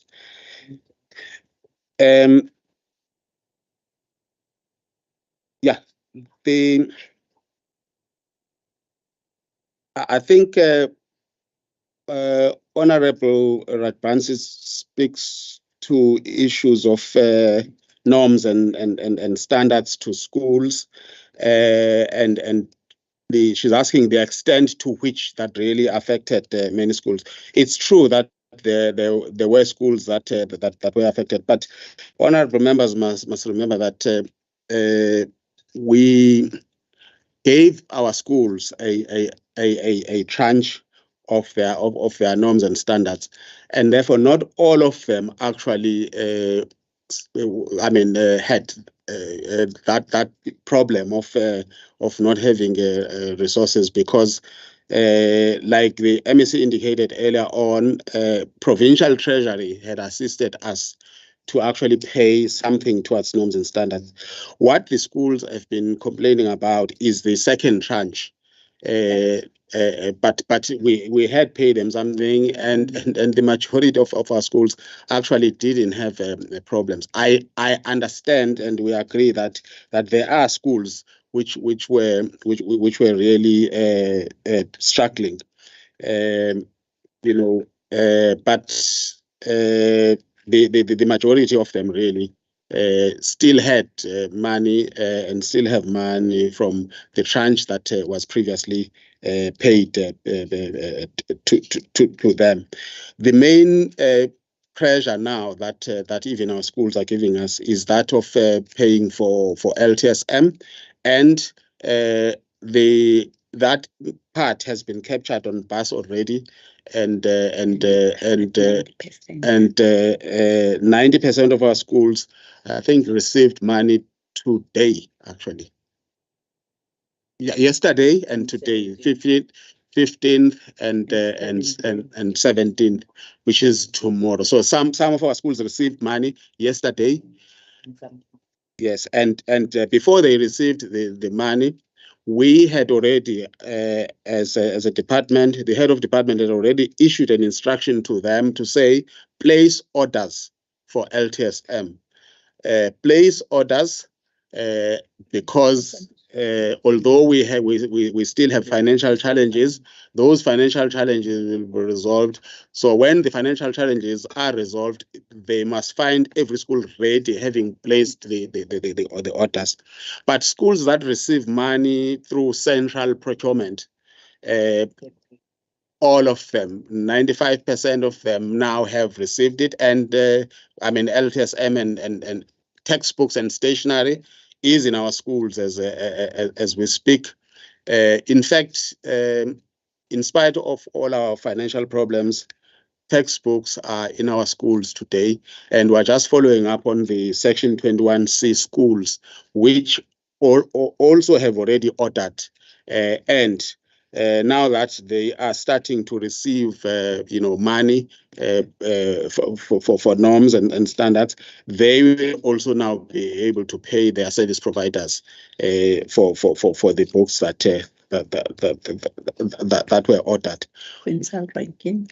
The issue of quintile ranking raised also by Honorable Rajbansi around also NSNP. I think the Honorable Rajbansi starts off by saying that we always underspend as a department on NSNP, and I must indicate that we don't ever underspend. Sorry, we never underspend on SNP, except for the month of March, which can only be paid in April at the beginning of a new financial year. Simply because we pay after services have been delivered and and that's how government works. We pay after services have been delivered. So the March invoices are only and can only be paid in April, and that's what we do.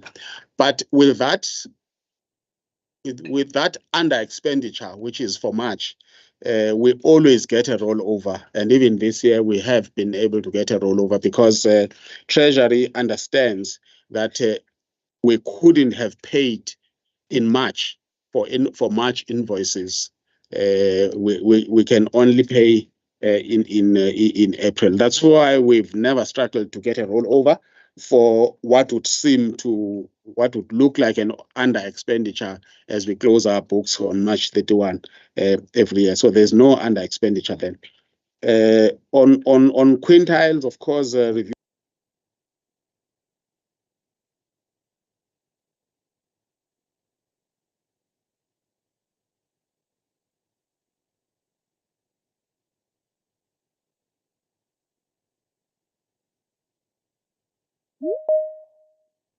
ngathi ukuhamba ugesi ku-HOD.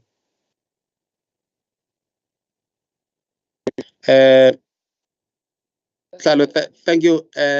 I think I'm hoping that it was at a time when I was talking about questions asked by Honorable Rajbansi on NSNP and under expenditure, where I explained that we have never underspent on NSNP.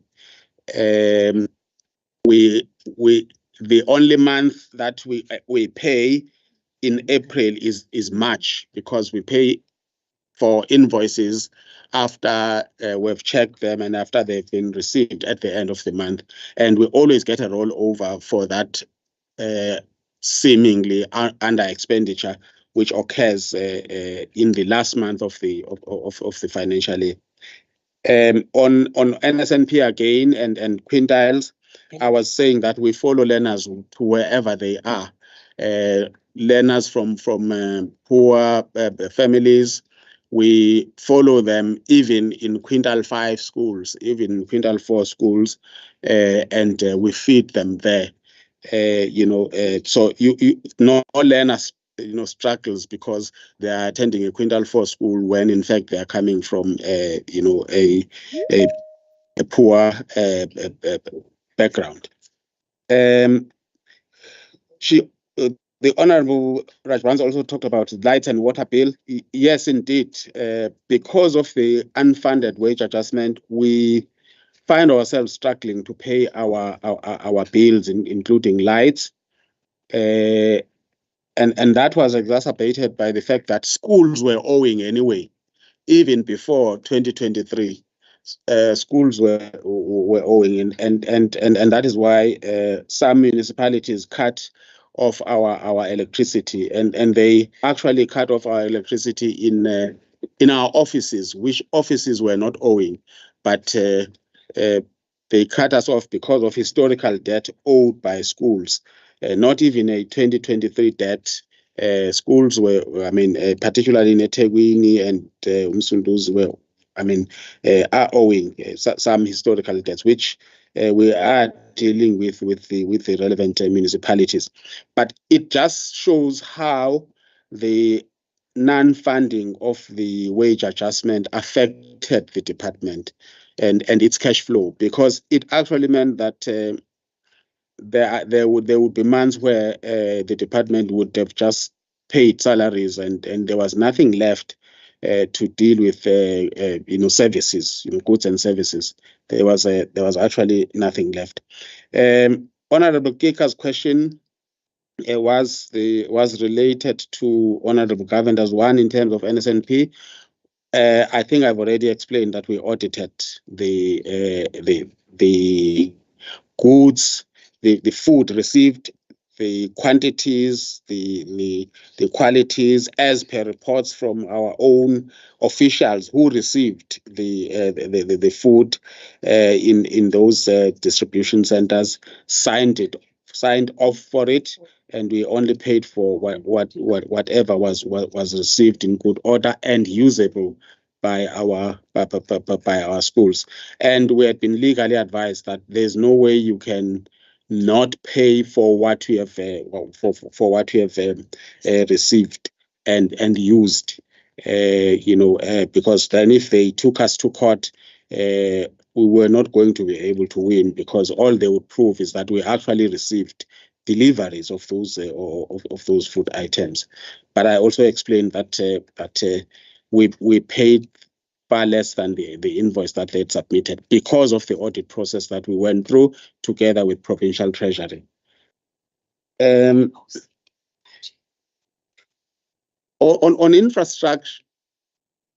infrastructure, Honorable Chair and members, we are not underspending. In fact,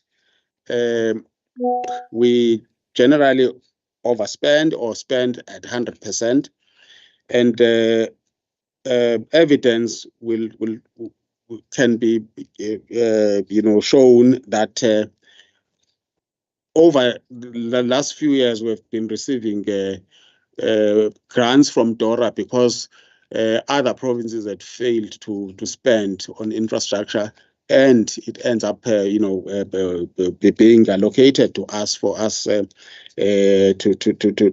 spend. In the last financial year, for example, we had a problem that the funds were allocated to us in March, funds from other provinces. Afterwards, spent all our own funds from the grant. They were allocated us late, and that's when we had a problem of actually using the funds that came in March, right at the tail end of the financial year. So we really are one province that doesn't have and has never had an issue with infrastructure expenditure. We may be behind in particular quarters, but we always make up for that. But at this point in time, we are not panicking that we may actually end up underspending on infrastructure. The Honorable Chair's questions around ECD, and I think we must start by appreciating the Chair's point about the demand that education needs to be assisted because we are underfunded and we've been underfunded for years and years. it's an accumulation of underfunding of years. It got worse this year, and without an extra injection of funds, again, even next financial year, we're going to still struggle, because the 2.3 billion that they're giving us, it must not be misconstrued as cash injection to the department. No, that money is just for the wage adjustment following an agreement with unions as to that wages of employees would be raised by 7.5, and so it's money it's compensation of employees' money. It's not money meant to actually deal with historical problems that we've had around around underfunding. So we really welcome the chair of chairs, remarks about that these issues need to be taken up at higher levels so that this department is assisted. When ECD migrated, Chair, from DSD to us, it migrated, of course, with the grant that it mainly used to fund ECD centers. So nothing has actually changed. We mainly rely on the grant, but there's there are ECDs that we're actually funding from our equitable share as well. And struggling as we are funding some of these centers from our equitable share. And Chair, in the MEC's remarks, you would have noted that she indicates that even that grant has not been spared from a cut. That grant has been cut by about 8 million. So you can see what is going to be happening, with the department's capacity to actually finance the ECDs, when even a grant that was assisting in financing them is being cut at a time when our equitable share is struggling. Because if you cut the grant, the assumption is that you will continue with programs using your equitable share. But if your equitable share is stressed as ours, then it actually means that you will start, finding our ECD centers complaining that they are not being paid on time and so on, because our equitable share will not be enough to fill the gap caused by the cutting of that ECD grant. Again, that's a matter that we would need assistance on. As far as insourcing and outsourcing of security and cleaning, I think I'll leave that with the MEC, because that's a policy matter really. I'll leave with the MEC. On staff debt, on the question of staff debt, and the plan, the staff debt has been analyzed, and the bulk of it, I think about 70% of it, if not more, is actually old debt. Debt as old as before the departments amalgamated. Debt as old as 2003, 2005, which is still in our books, and it's debt that we have identified as debt that is irrecoverable because it has prescribed, and in some cases even the people who owe the department, are no longer alive. In any event, the debt has actually prescribed. The problem we have, which is why this big debt is in our books, is that in terms of government processes, we can't write it off unless we have funds that we have saved, which we can then show to provincial treasury as we apply for the write-off of these debts, to say, let's use the savings that we have made in the year to offset the debt and get it written off. That's a process, but that process can't take place of writing off unless our department's cash situation is actually improved, and that is why now in our books we have so much debt, which is about 500 million. But of that 500 million, I think just over 400 million is old debt, which cannot be recovered, and the rest of the debt we are recovering.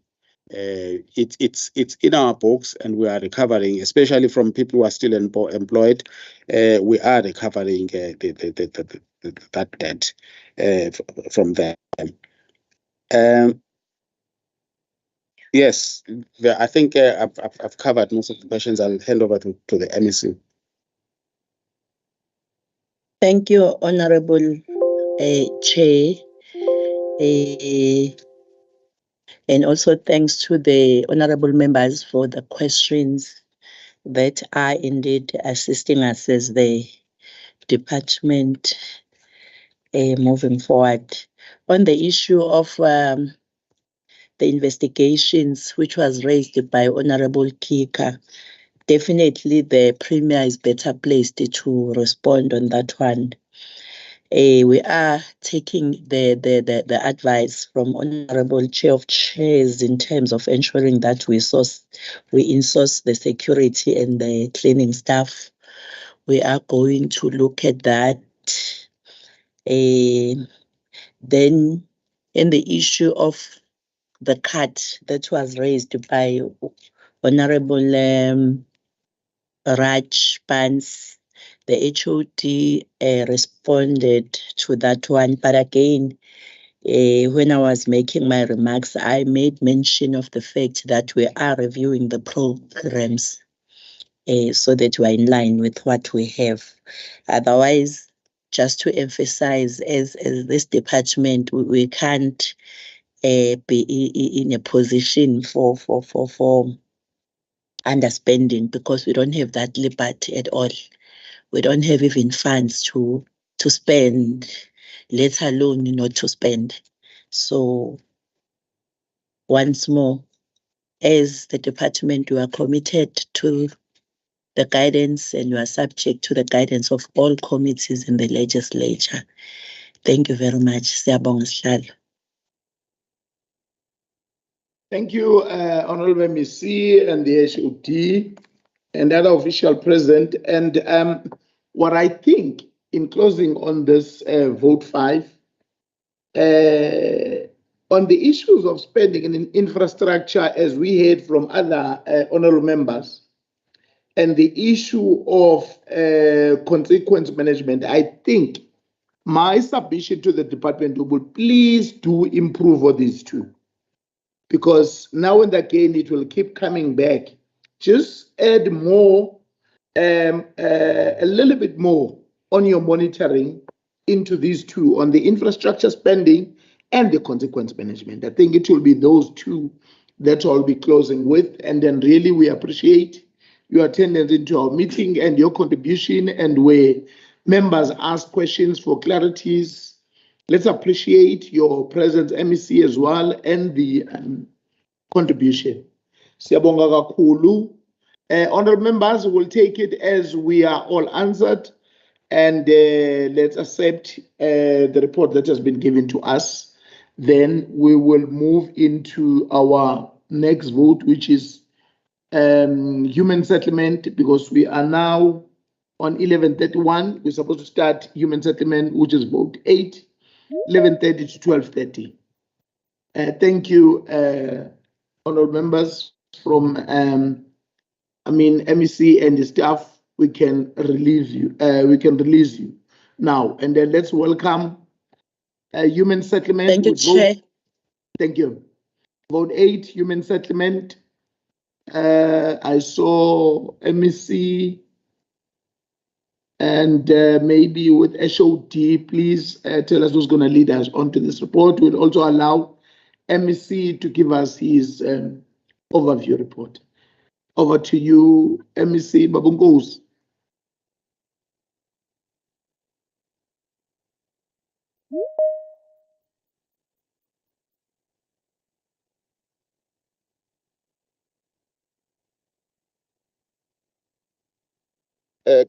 Good day, Honorable Chairperson of the Standing Committee on Public Accounts.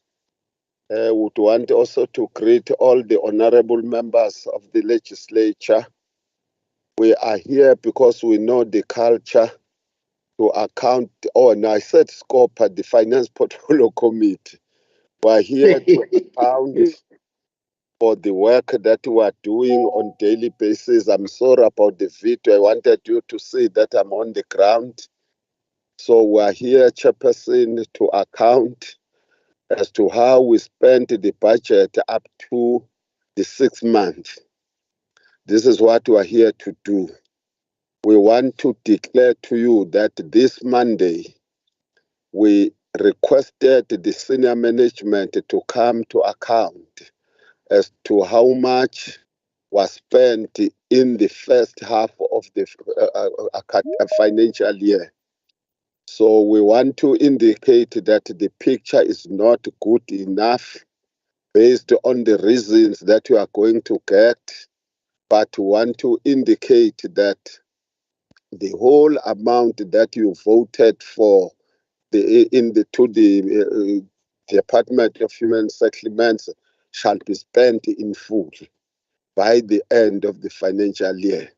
The fear we have is that our budget might be finished by February next year. But for that, we wanted just to indicate that. The last point that I want to talk to raise is that we know that the National Department of Human Settlements allocated just more than 700 million rand for the disaster of 2019. Plans are on the ground and contractors are on the ground implementing that program. So that's what I wanted to indicate. But lastly, I want to indicate, Honorable Chair, that up to this point in time, we have not yet received the allocation for the disaster for April and May last year. And we have quantified that it comes to more than 1.7 billion rand, which we need to engage with the National Department of Human Settlements so that we deal with that part. So having said so, I hope that the accounting officer, Mr. Zungu, and his team are here to account as the PFMA demands. Thank you very much, Honorable Chair.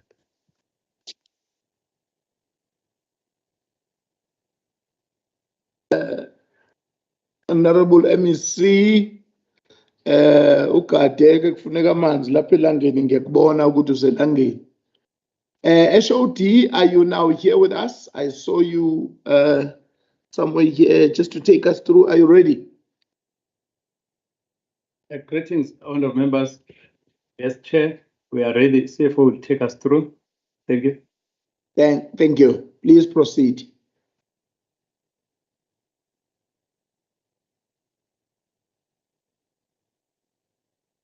Good afternoon, Honorable Chairperson and the Honorable MEC and the committee members, to HOD and the rest of the team.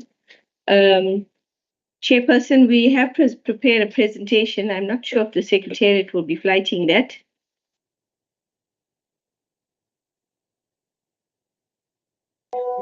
You can flight it, ma'am.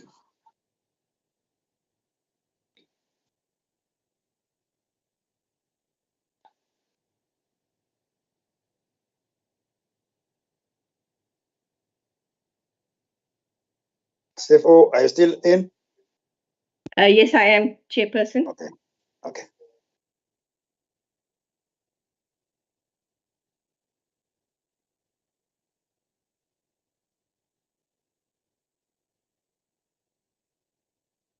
What did HOD?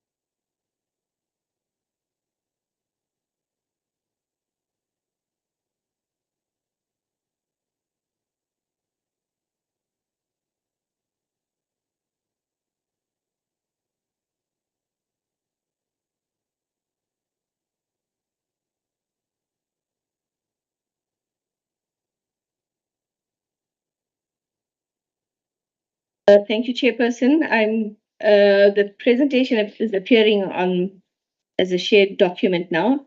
I'm going to move on to slide 3. On slide 3, the table of contents is basically we're going to go through our expenditure per front allocation, per program, per economic classification, and we'll do some spending analysis. The table on number 1 is fund allocation spending for the year to date. On our provincial allocation of our equitable share, we are sitting at 60% spent at the end of the first 6 months. Our total budget for the year for this period was 453 million. The budget was 412 million, Chairperson, and we spent 60% of the full allocation for the year. In terms of our Human Settlements Development Grant, our under expenditure in terms of the grant for the period is 322 million rand, and we spent 37% for the full year, but 80% for the actual first 6 months. In terms of our Informal Settlements Upgrading Partnership Grant, we've spent 39% of our allocation for the first 6 months and 21% for the year. On the EPWP grant, we spent 98% and 60% for the year. Our Provincial Emergency Housing Grant, we are not showing any allocation for that at this point. There was some spending on that. Chairperson, in total for the year to date was 77% spent. So our budget was 2.215 billion, and we spent 1.716 billion rand. 498 million rand was underspent.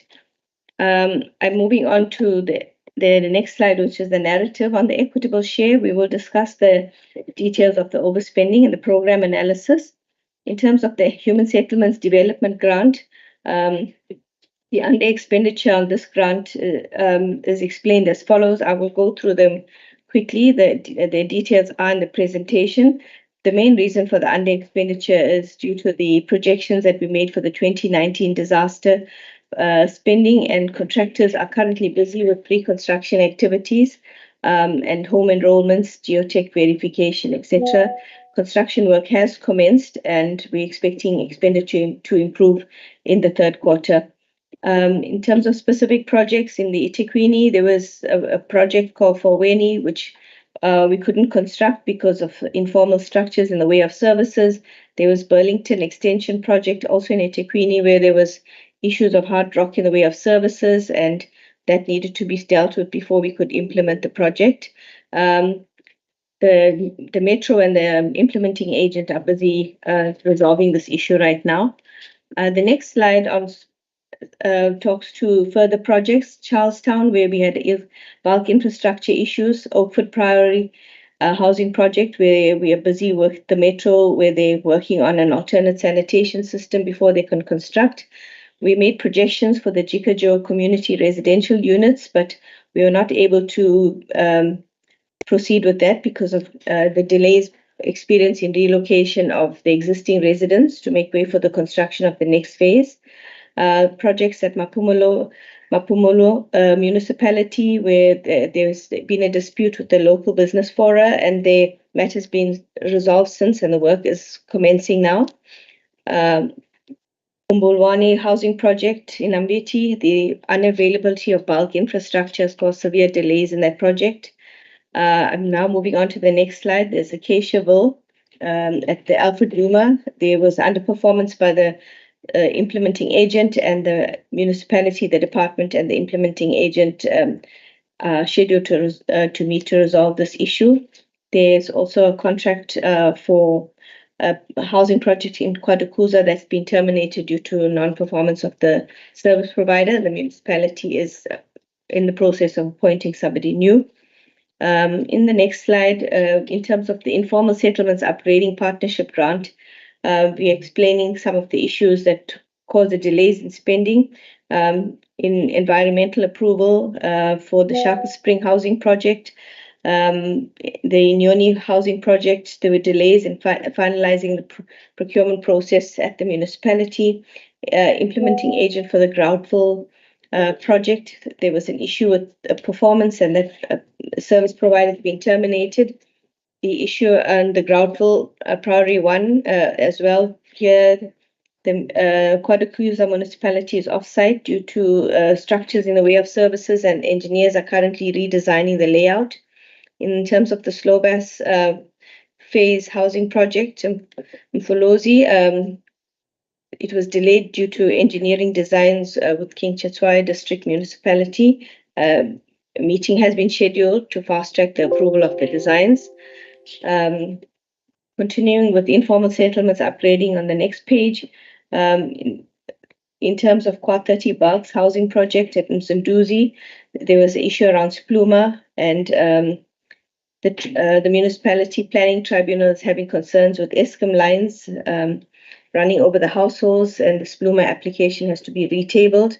In terms of the Rosetta housing project at Pofana municipality, it's awaiting the water use license application. That has not been approved by the Department of Water and Sanitation. They've requested further documents, and they're currently being resubmitted. The production is also very slow on the Steve Biko housing project at KwaDukuza due to beneficiaries currently residing in the way of services. Bekumteto housing project at Abakulusi, the project being delayed here due to Spruma approval, which has since been approved, and the project is currently underway. The EPWP spending on the next page. The under expenditure here is due to shortages in the supply of building materials for one of the housing projects at Karigwala, and this has negatively impacted, but the program will continue, and we are expecting to fully spend that. The provincial emergency housing grant relates to expenditure during the month of September and October for this Montclair Lodge operational costs, and we've received an approval for the 23 million rand rollover application, and we will adjust our budgets for the second 6 months. The expenditure per program in terms of administration, on the next page, we are 153% spent on our equitable share for the first 6 months. Housing needs research and planning 112, housing development, which is our program 3, which is our core function, 72% spent, and housing assets project management was 100% spent, 77% spent overall. Now moving on to the next slide, where we go through the program analysis. The over expenditure on program 1 on our equitable share is mainly resulting from the commitments that were made during the SOPA presentation, where we need to set aside funding for the crime prevention project, as well as for mass job creation. That totals 20 million rand. Our projections were then reduced to cater for this. Also, in terms of the compensation of employees, we had overspent by 1.7 million rand, and mainly due to the salary wage increases that were implemented during the period that were not budgeted for. And in terms of the communication from Provincial Treasury and National Treasury, we will not be funding this wage agreement, and we need to find funds within our baseline to fund this. There were also payments made for overtime for officials who were assigned to perform community outreach programs. We further overspent on our goods and services. Some of this relates to outreach programs. The next page talks to there were issues around motor vehicles that were purchased in the previous year, and we had an accrual, so we had to pay for that in the current financial year due to delays in receiving of the vehicles due to this transversal contract that we have. The payments made for advertising, there was an overpayment on that. There were delays in receiving of payments of legal fees from the state attorney in the previous financial year. So that was an accrual that we had to pay for. Maintenance of servers and renewal of software, which was not budgeted for. In terms of our IT infrastructure, we've had a major commitment in terms of improving our infrastructure, and that is where we've had funding issues in order to maintain the software and the licensing fees. We're struggling to find the budget for that, and that's where we have overspent. We also had an overspend on the Auditor General fees for the year. We were under budgeted for that due to severe cost cutting in the previous financial year, where we had to cut down our budgets. But unfortunately, the costs of all these services do escalate, and we're not able to put that into our baseline costing. Escalation for municipal services, security services, and cleaning services. All the costs they escalated as well as for the leases of our buildings. In terms of the next slide, transfers to municipalities, there's a small amount for license fees that was underspent. With delays in receiving the claims from Department of Transport, 40,000. Transfer to households, we spent on staff exit costs for leave gratuity for staff that exited the department through resignation and retirements. And there were external bursaries that were paid. We're reviewing our projections on that. We have actually done that in our adjustments budget. Machinery and equipment, there was an amount of paid for purchase of 2 main servers for Pietermaritzburg and Durban, as well as the purchase of desktops in the previous financial year. The invoices and some of the supply of these desktops were only received in the current financial year due to delays in obtaining supplies from overseas suppliers. The motor vehicles that were procured in 22-23 also, there were delays due to our transversal contract, and the invoices were only processed in the current financial year. We also needed to purchase a specialized camera, and it was ordered in the previous financial year, but it was only supplied to us in the current financial year. In terms of program 2, and the amount of 1.12 million rand relates mainly to the compensation of employees. I spoke to that earlier in terms of the wage agreement. There was an amount for consumer education that was also overspent. In terms of program 3, there's a net under expenditure of 299 million here. In terms of the administration part of it, 583,000 refers to the salary adjustments that needed to be made, as well as the staff exit costs. The balance of the financial interventions of 20.357 million rand, that was mainly due to the National Home Builders Registration Council enrollment fees, which was higher than anticipated, and adjustments will be done. So that was an over expenditure. However, overall, we have had a net under expenditure of 611 million rand. And Chairperson, I'm not going to go through the reasons because they actually are the reasons I've mentioned already in the first part of the presentation in terms of the under expenditure. All the projects are listed again on page 16. On page 17 is repeated. Page 18, the incremental interventions are also talking to the projects that are specifically causing the under expenditure. On page 19, it continues with this all the projects that cause the under expenditure in that instrument. On page 20, in terms of social and rental interventions, I did talk to the Jikajo project as well as the Shakaville project and the Kwezi hostel issues. I mentioned those issues that cause the under expenditure. Rural interventions itself, there was an overspending on the projects as mentioned at Emandugeni, Embo Rural Housing, Uzumbe Cluster D, and etc. Those projects were ahead of the development program. We had to accelerate delivery to catch up with the needs that are required in those districts. I'm moving on to program 4 in terms of the over expenditure of 340,000 administration. The 2.74 million is mainly due to the salary and wage increases that were not budgeted for. The second part of it of 756,000 is due to the EEDBS program for our departmental owned property, where we pay for municipal services and it's based on usage and it's difficult to project due to its nature. The housing property maintenance underspent by 3.15 million rand, and this was due to rectification projects that were underspent, but it assisted us because there was severe overspending as well. Those projects will continue in the following financial year. The expenditure per economic classification, in terms of compensation of employees, we are 103% spent. Goods and services, 186% spent. Transfers to municipalities was 675% spent. Transfers to departmental agencies, 100%. Households was 67, machinery and equipment 262, an overall percentage of 77% spent. Chairperson, the explanations on page 23, 24 and 25 are repeated as per the previous parts of the presentation, so I'm not going to repeat those explanations, Chairperson.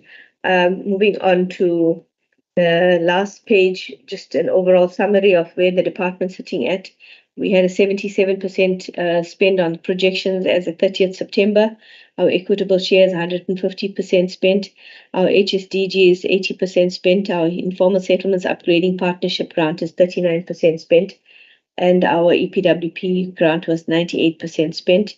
We are working with the districts to make sure that we improve our spending, and we have programs in place to try and catch up on the spending.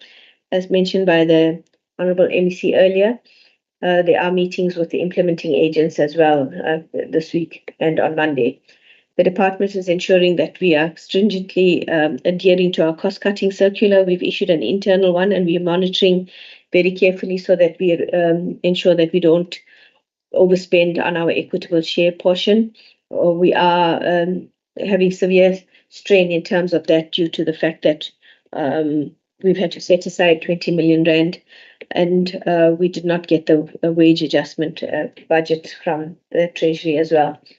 We are monitoring our revised business plan, and we are managing that one fairly carefully. Chairperson, I'm going to stop there, and HOD can take over. Thank you, Chair.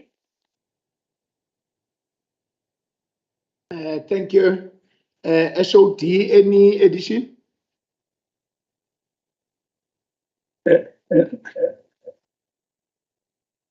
No, Chair. We'll hear from the committee, then we'll give explanations. Thank you.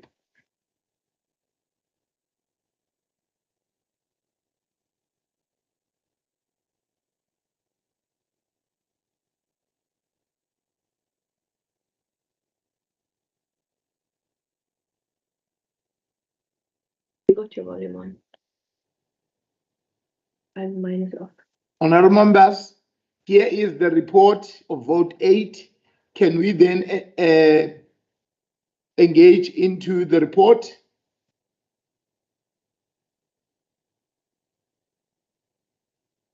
I don't see any hands. I see Honourable Cavender's hand. Yes, please proceed, Honourable Cavender.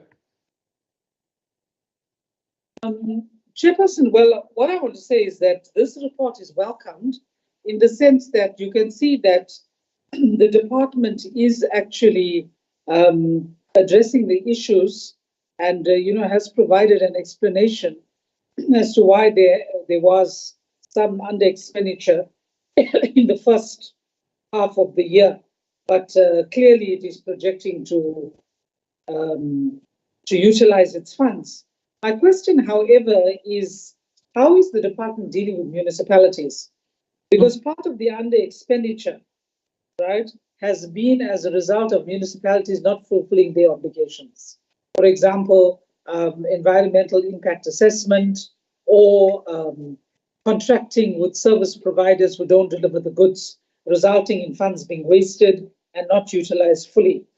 So I think that's the concern with the department, that it needs to actually address those issues with the municipalities.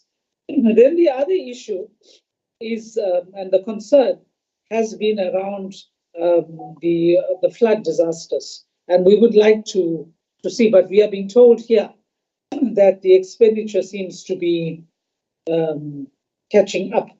So we'd like some reassurance on that, Chairperson.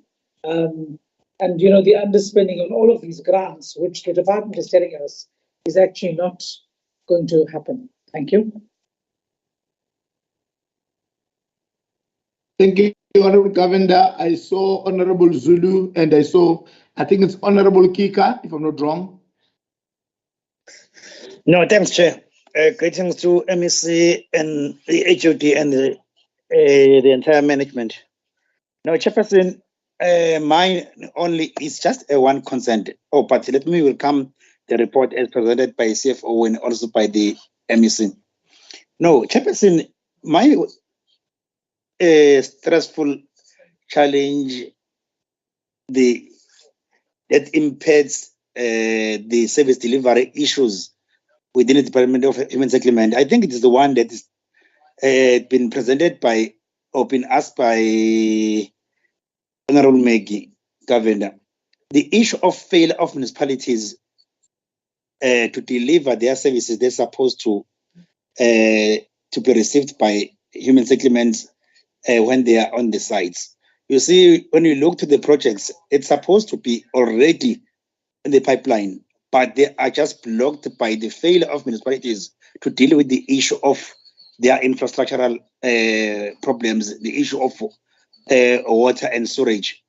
It's just a huge challenge, of which I don't know how is human settlement going to deal with it, because when you look to the Lady Smith, Abakulusi, Mtuyaneni, that project which has been stopped for quite a number of years because of the issue of water challenges and storage. You can see that the department should have done a lot, and the issue of underspending will ever be there because of municipalities, their failure to implement or to do their work in time. The second one, Chair, is the OSS and disaster houses. Chair, I think the department should try by all means now to speed up those work, because they don't need more of processes, those houses or those interventions.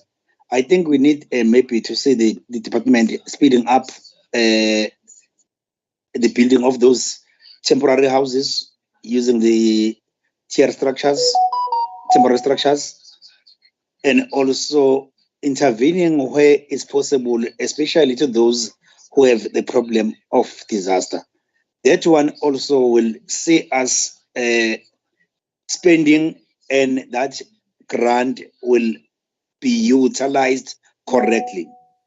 And the last one, the question, Chair, it will be the grant that was withdrawn from eThekwini because of eThekwini, their failure to spend. How is the discussion? Is that grant taken or is there in eThekwini? How are the problems within eThekwini municipalities? Are they been resolved? I know that for the fact, the areas where there were temporary structures, the department has intervened and the people have been placed to their new houses, which is a good thing for the department. And also, I've seen that we have just delivered some of the title deeds, which has been a thorn to most of the people within the province of KwaZulu-Natal. And I'm happy that we have done it, MEC, when you arrived in the department. You have made sure that you speed up all those bottlenecks issues that have just seen the department falling apart. Thank you so much. Thanks, Chair. Thanks, Makeba. I think it's Honorable Kika. Oh, I'm not sure. I see a hand. I'm not sure who is it. Honorable Naya, I've got my hand up, Chair. Oh, okay. Okay, you can proceed, Honorable Naya. I'm sorry. Thank you, Chairperson, and good afternoon, colleagues. Thank you so much for the report. Just need some clarity with regards to the provincial emergency housing grant. What was the delay in receiving this funding from National? Second question, with regards to the refurbishment of the Montclair Lodge, what has been the delay in refurbishing and preparing this lodge? And then thirdly, when it comes to the overspend on consumer education and so on, what is the line item that has really been overspent on? Perhaps some more information with regards to that overspend. Thank you, Chair. Thank you, Honorable Nai. Is there any other honorable member I might have missed? It's Honorable Bantrakash. Oh, okay, you can proceed on. Thank you, Chair. Greetings to colleagues and officials. So just a few questions. What are the plans to unblock delays in obtaining environmental approval for informal settlement upgrade projects and disasters? In slide 4, is there an evaluation for work of contractors' performances? In slide 5, the reason for under expenditure does not indicate a clear time frame for the listed challenges to be resolved. In slide 6, is there an analysis of losses for non-performing contractors?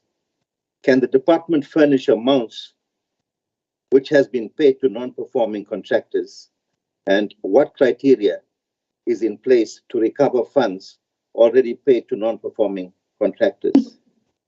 Slide 12, should the issue on commitment of crime and mass job creation not have a special budget funded by the Premier's office? And just to note, the MEC outreach programs is placing a huge, a heavy burden on the budgeted projects. Lastly, Chair, the department needs to make necessary provisions for an external bursary policy. Thank you, Chair. Thank you. Honorable members, is there anyone that I'm still missing? If not, then we'll be able to allow the department to give us some answers and clarities, please.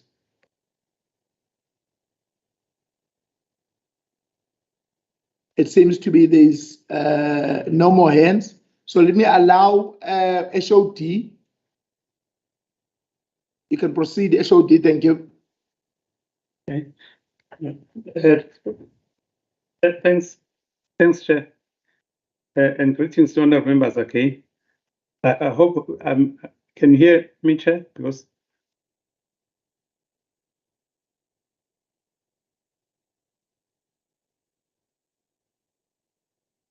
am I audible? Yes, you're audible. Yes, you are. Okay, thanks, members. Yeah, let's just relieve members first on the issues of that we don't pay upfront when it comes to our projects.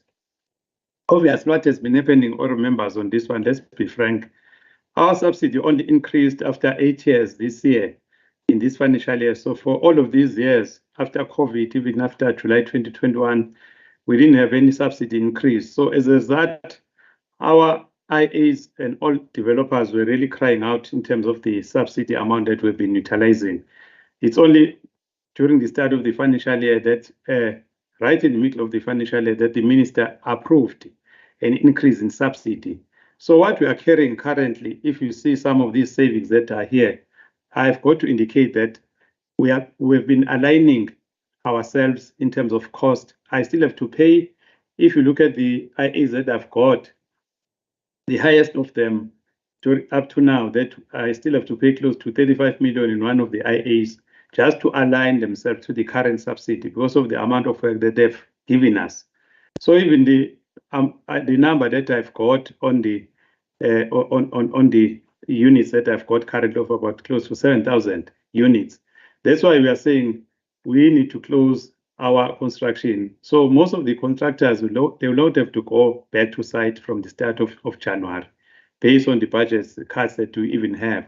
So it's good that I've got this amount because I'll be able to pay off all of those that I'm owing in terms of aligning them to the new subsidy, and also to ensure that I'm paying everyone that's on site, but also ensuring that the others will not have to go back on site based on a R250 billion that has been taken out in terms of, if you look, it's coming out from the last 3 months of the financial year. So we had to close all of those projects for us to be able to have a credible budget, because when they took that 400 million, they took it out from the last financial year, which is next year's allocation. So I thought, let me just indicate to the members to say the low expenditure, I would say it's a blessing that I had it in this way, because if ever one was moving at a very high pace, it was going to catch up with me, like you have seen in other departments where it's beginning to catch up. So, but all in all, the contractors that are on the ground, they've got to complete whatever that they are doing, and definitely and be able to meet our expectations. The grant that we have, it's the old grant, especially if you look at what I'm utilizing now as a department.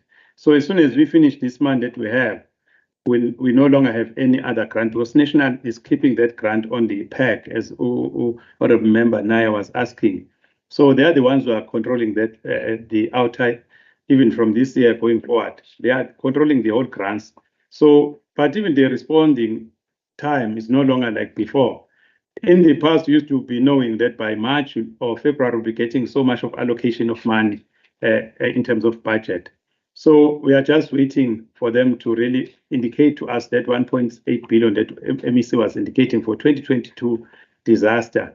Is it coming or not? Because it shows that start next financial year, will be not having any commitments if we are continuing this way, and people will not be funded to have any other, especially 2020 disaster. We are still dealing with 2019 disaster as it is now.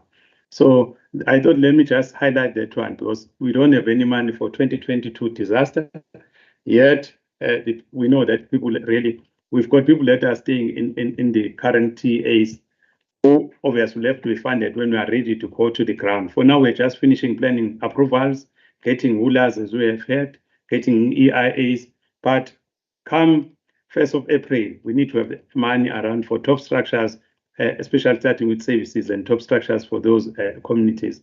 So we hope that National, even if they are doing themselves, which I doubt, because they don't have any capacity to do it, but they'll have to give an indication even now. We've been engaging them, and the MEC has continuously been engaging with the National Minister. So I thought, let me just clarify what we are having. So the contractors on this 2019, they are on the ground, but as well as it is, I'm sitting with an invoice from eThekwini, which is close to 50 million. Because what used to happen, we used to tranche money to municipalities. Now we are no longer tranching money. That's why I'm carrying so much of that 300 million, because I'm waiting for work done and also for inspections to be carried out. And that's what we've been dealing with for the past 6 months. And now one will be able to even sign in terms of having to pay for them on the work that has been done in eThekwini on 2019 disaster. Because in the past, all members were just issuing out a check, and then we wait for them to spend on that check up until they've done a reconciliation. Because we could see that that thing was not happening. We had to withdraw from that practice, such that it makes us to wait this kind of months just to go on the ground to check the quality of work, to check all of those issues that they've been dealing with, and also to pay what is due to them. So they are really now going in terms of the other practices like other municipalities. Whereas in the past, I would have just given them the whole 100 million to say, to win, here's 100 million, go in and build. But this time around, this is what we are doing now, to say, let's wait. Around a certain month, that's when we are able to pay them. That's what will be happening even now, to say, with those invoices that we have, we can pay before December for the amount that they've expended with regard within the metro. And we've told them to say they can even go higher, because they are not spending on the HSDG, and that money we've been taking it out to other districts. As you can see, our HSDG on the top structure is coming to an end very fast, but the disaster one is one that's moving slow. So if we can move the disaster money from here, other members, you can see that really we've just been moving in terms of the HSDG top structure kind of expenditure. So that's a picture that we would like to indicate to the members, to say the picture that's here, we can really take it to say by December, we'll really get a clear picture when we've paid all of those kind of expenses that we have incurred to the programs. Because in the past, we did pay eThekwini and AG when it came in during the real-time audit, we learned that it nearly was declared irregular to record that money from eThekwini. That's the man that all remember is asking about what is delaying now when it comes to this one of the lodge, because that money we had to use for lodge to refurbish. In the lodge, Transnet obviously gave us that piece of land, we bought it, but from the time that we are here now, we can't take ownership because they are saying there is a subdivision that they would like us. They don't want us to get another piece of land that is next to that we're getting as part of that transaction. They are saying that's a piece of land that we did not pay for, which is very unfortunate because the way they were saying is as if this was going to be a very fast move from their side to us. So for now, I cannot be able to spend money on a building that is not fully owned by us. And it's unfortunate, all the members, to say this because one would have expected Transnet as a private sector to really be very professional in their outlook. But as it is, that money, we are paying for operational costs, it's only 13 million that will be for refurbishments. So, and in that context, one will be spending that money, the whole amount of it. It was a rollover from the amount of materials that were supposed to be spent in eThekwini. We ended up obviously calling that money and really putting people into proper accommodation, because we could see that materials were not going to the rightful people as such. So those are the issues that we've also raised with National to say, by them taking the disaster function, I hope they'll be able to deal with some of these issues. Because with us, we've got so much of experience and we're spending monies all around in the previous year. So that's what made even members of MINMEC to wonder, why do you take even KZN, where they've got so much of experience in dealing with disaster, and National taking that function over. So it was an issue that MINMEC did challenge, but if you don't have the money, they control the money from their side. So we thought, let's just highlight, and that's why in that article you could see the metros and other municipalities complaining, because the response is, we've had so many disasters even now, where National has not responded. We just had even this one of Claywood, just across where there was that fire. And definitely you can see the response time is not like the ones that we've been carrying ourselves. Even in Masneng, when it happened, it was never carried out fast. The last disaster that was really immediate is one that we dealt with at Dakota Beach. That was the last one that we were given. But all of the others, Kennedy Road and the likes, National has been dealing with it. Ntuba were to even put our own means to have a TRUs there, because families needed to bury their loved ones, such that we had to even take from our projects to be able to have something on the ground for those families to bury their loved ones. So those are the issues that we are facing when it comes to immediate intervention. I could hear Member of Parliament, Honourable Member Zulu saying we need to move fast. Definitely, we will not be able to move fast because we don't have funds for those interventions.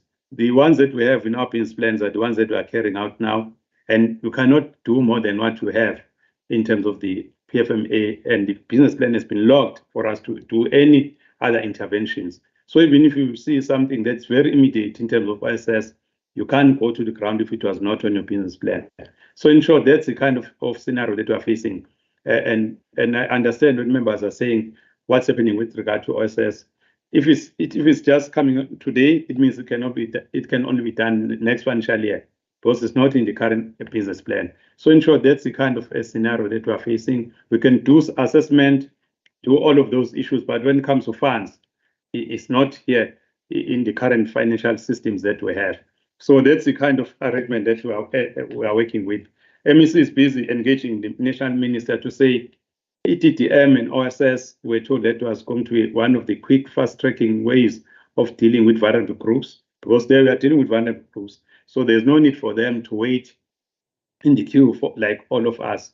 So those were the issues that MEC keeps on engaging with the national minister to say they'll need to allow discretion in our budget for those kind of interventions of OSS. Even if it's 5% in the HSDG, you should have to open Udora and allow us to be in that category like we used to do before. So those are the issues that I thought, let me just indicate in terms of the elements. TRUs are done by national department.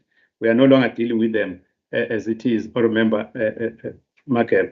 So those are the issues that we are facing as a sector to say it was easy to do it, and then we'll come with the permanent solutions in the next financial year when we've got money. But as I'm indicating, even Umtuba were to take other TRUs for informal settlements upgrade to just give the 6 families that needed to have burials. So even now, we are looking at other projects to extend boundaries to deal with those families, because we couldn't wait for National to come in as they were busy with their tendering process that's taking too long. So particularly from our side, I think in terms of our budget pressures, we'll be able to manage it within the current system that we have. As I've indicated, that as soon as we pay eThekwini and align our subsidy to the current 180,000 expenditure, because currently the subsidy per subsidy is 180,000 for BNG, then we'll be able to have paid everyone and we'll be back to normal in terms of expenditure. And hoping that by the time we reach February, because that will be the last invoice paid, we'll have paid everyone that needed to be paid in that regard. But we need to call our IAs to say those that were moving fast, they need to slow down, and then again we can all move in one speed towards the end of the financial year. Thank you, honourable members. Thanks, HOD. Is there any addition maybe from CFO or anyone else? Or any follow-ups from members? If not, honourable members, here are the reports and answers of the question that we have asked. I believe we have to accept the reports as it is and the answers that were given to us. In terms of our program, this was our last program on our agenda. Can we then accept the report of human settlement, honourable members?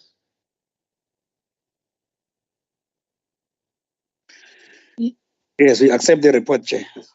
Thank you, Honourable Makeba. Therefore, we are done for the day. We'll see you tomorrow at 9 o'clock.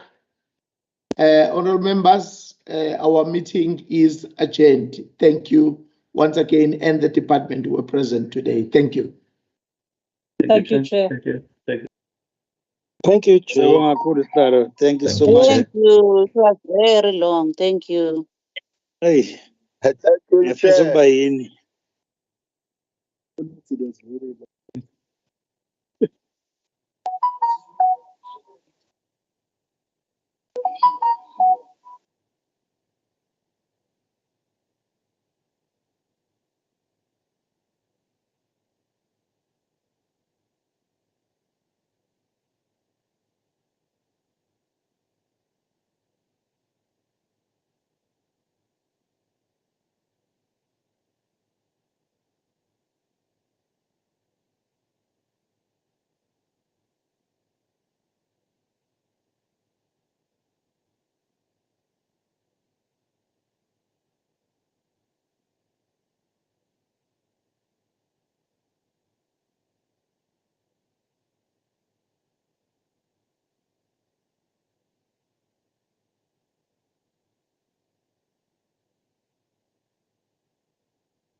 Yeah.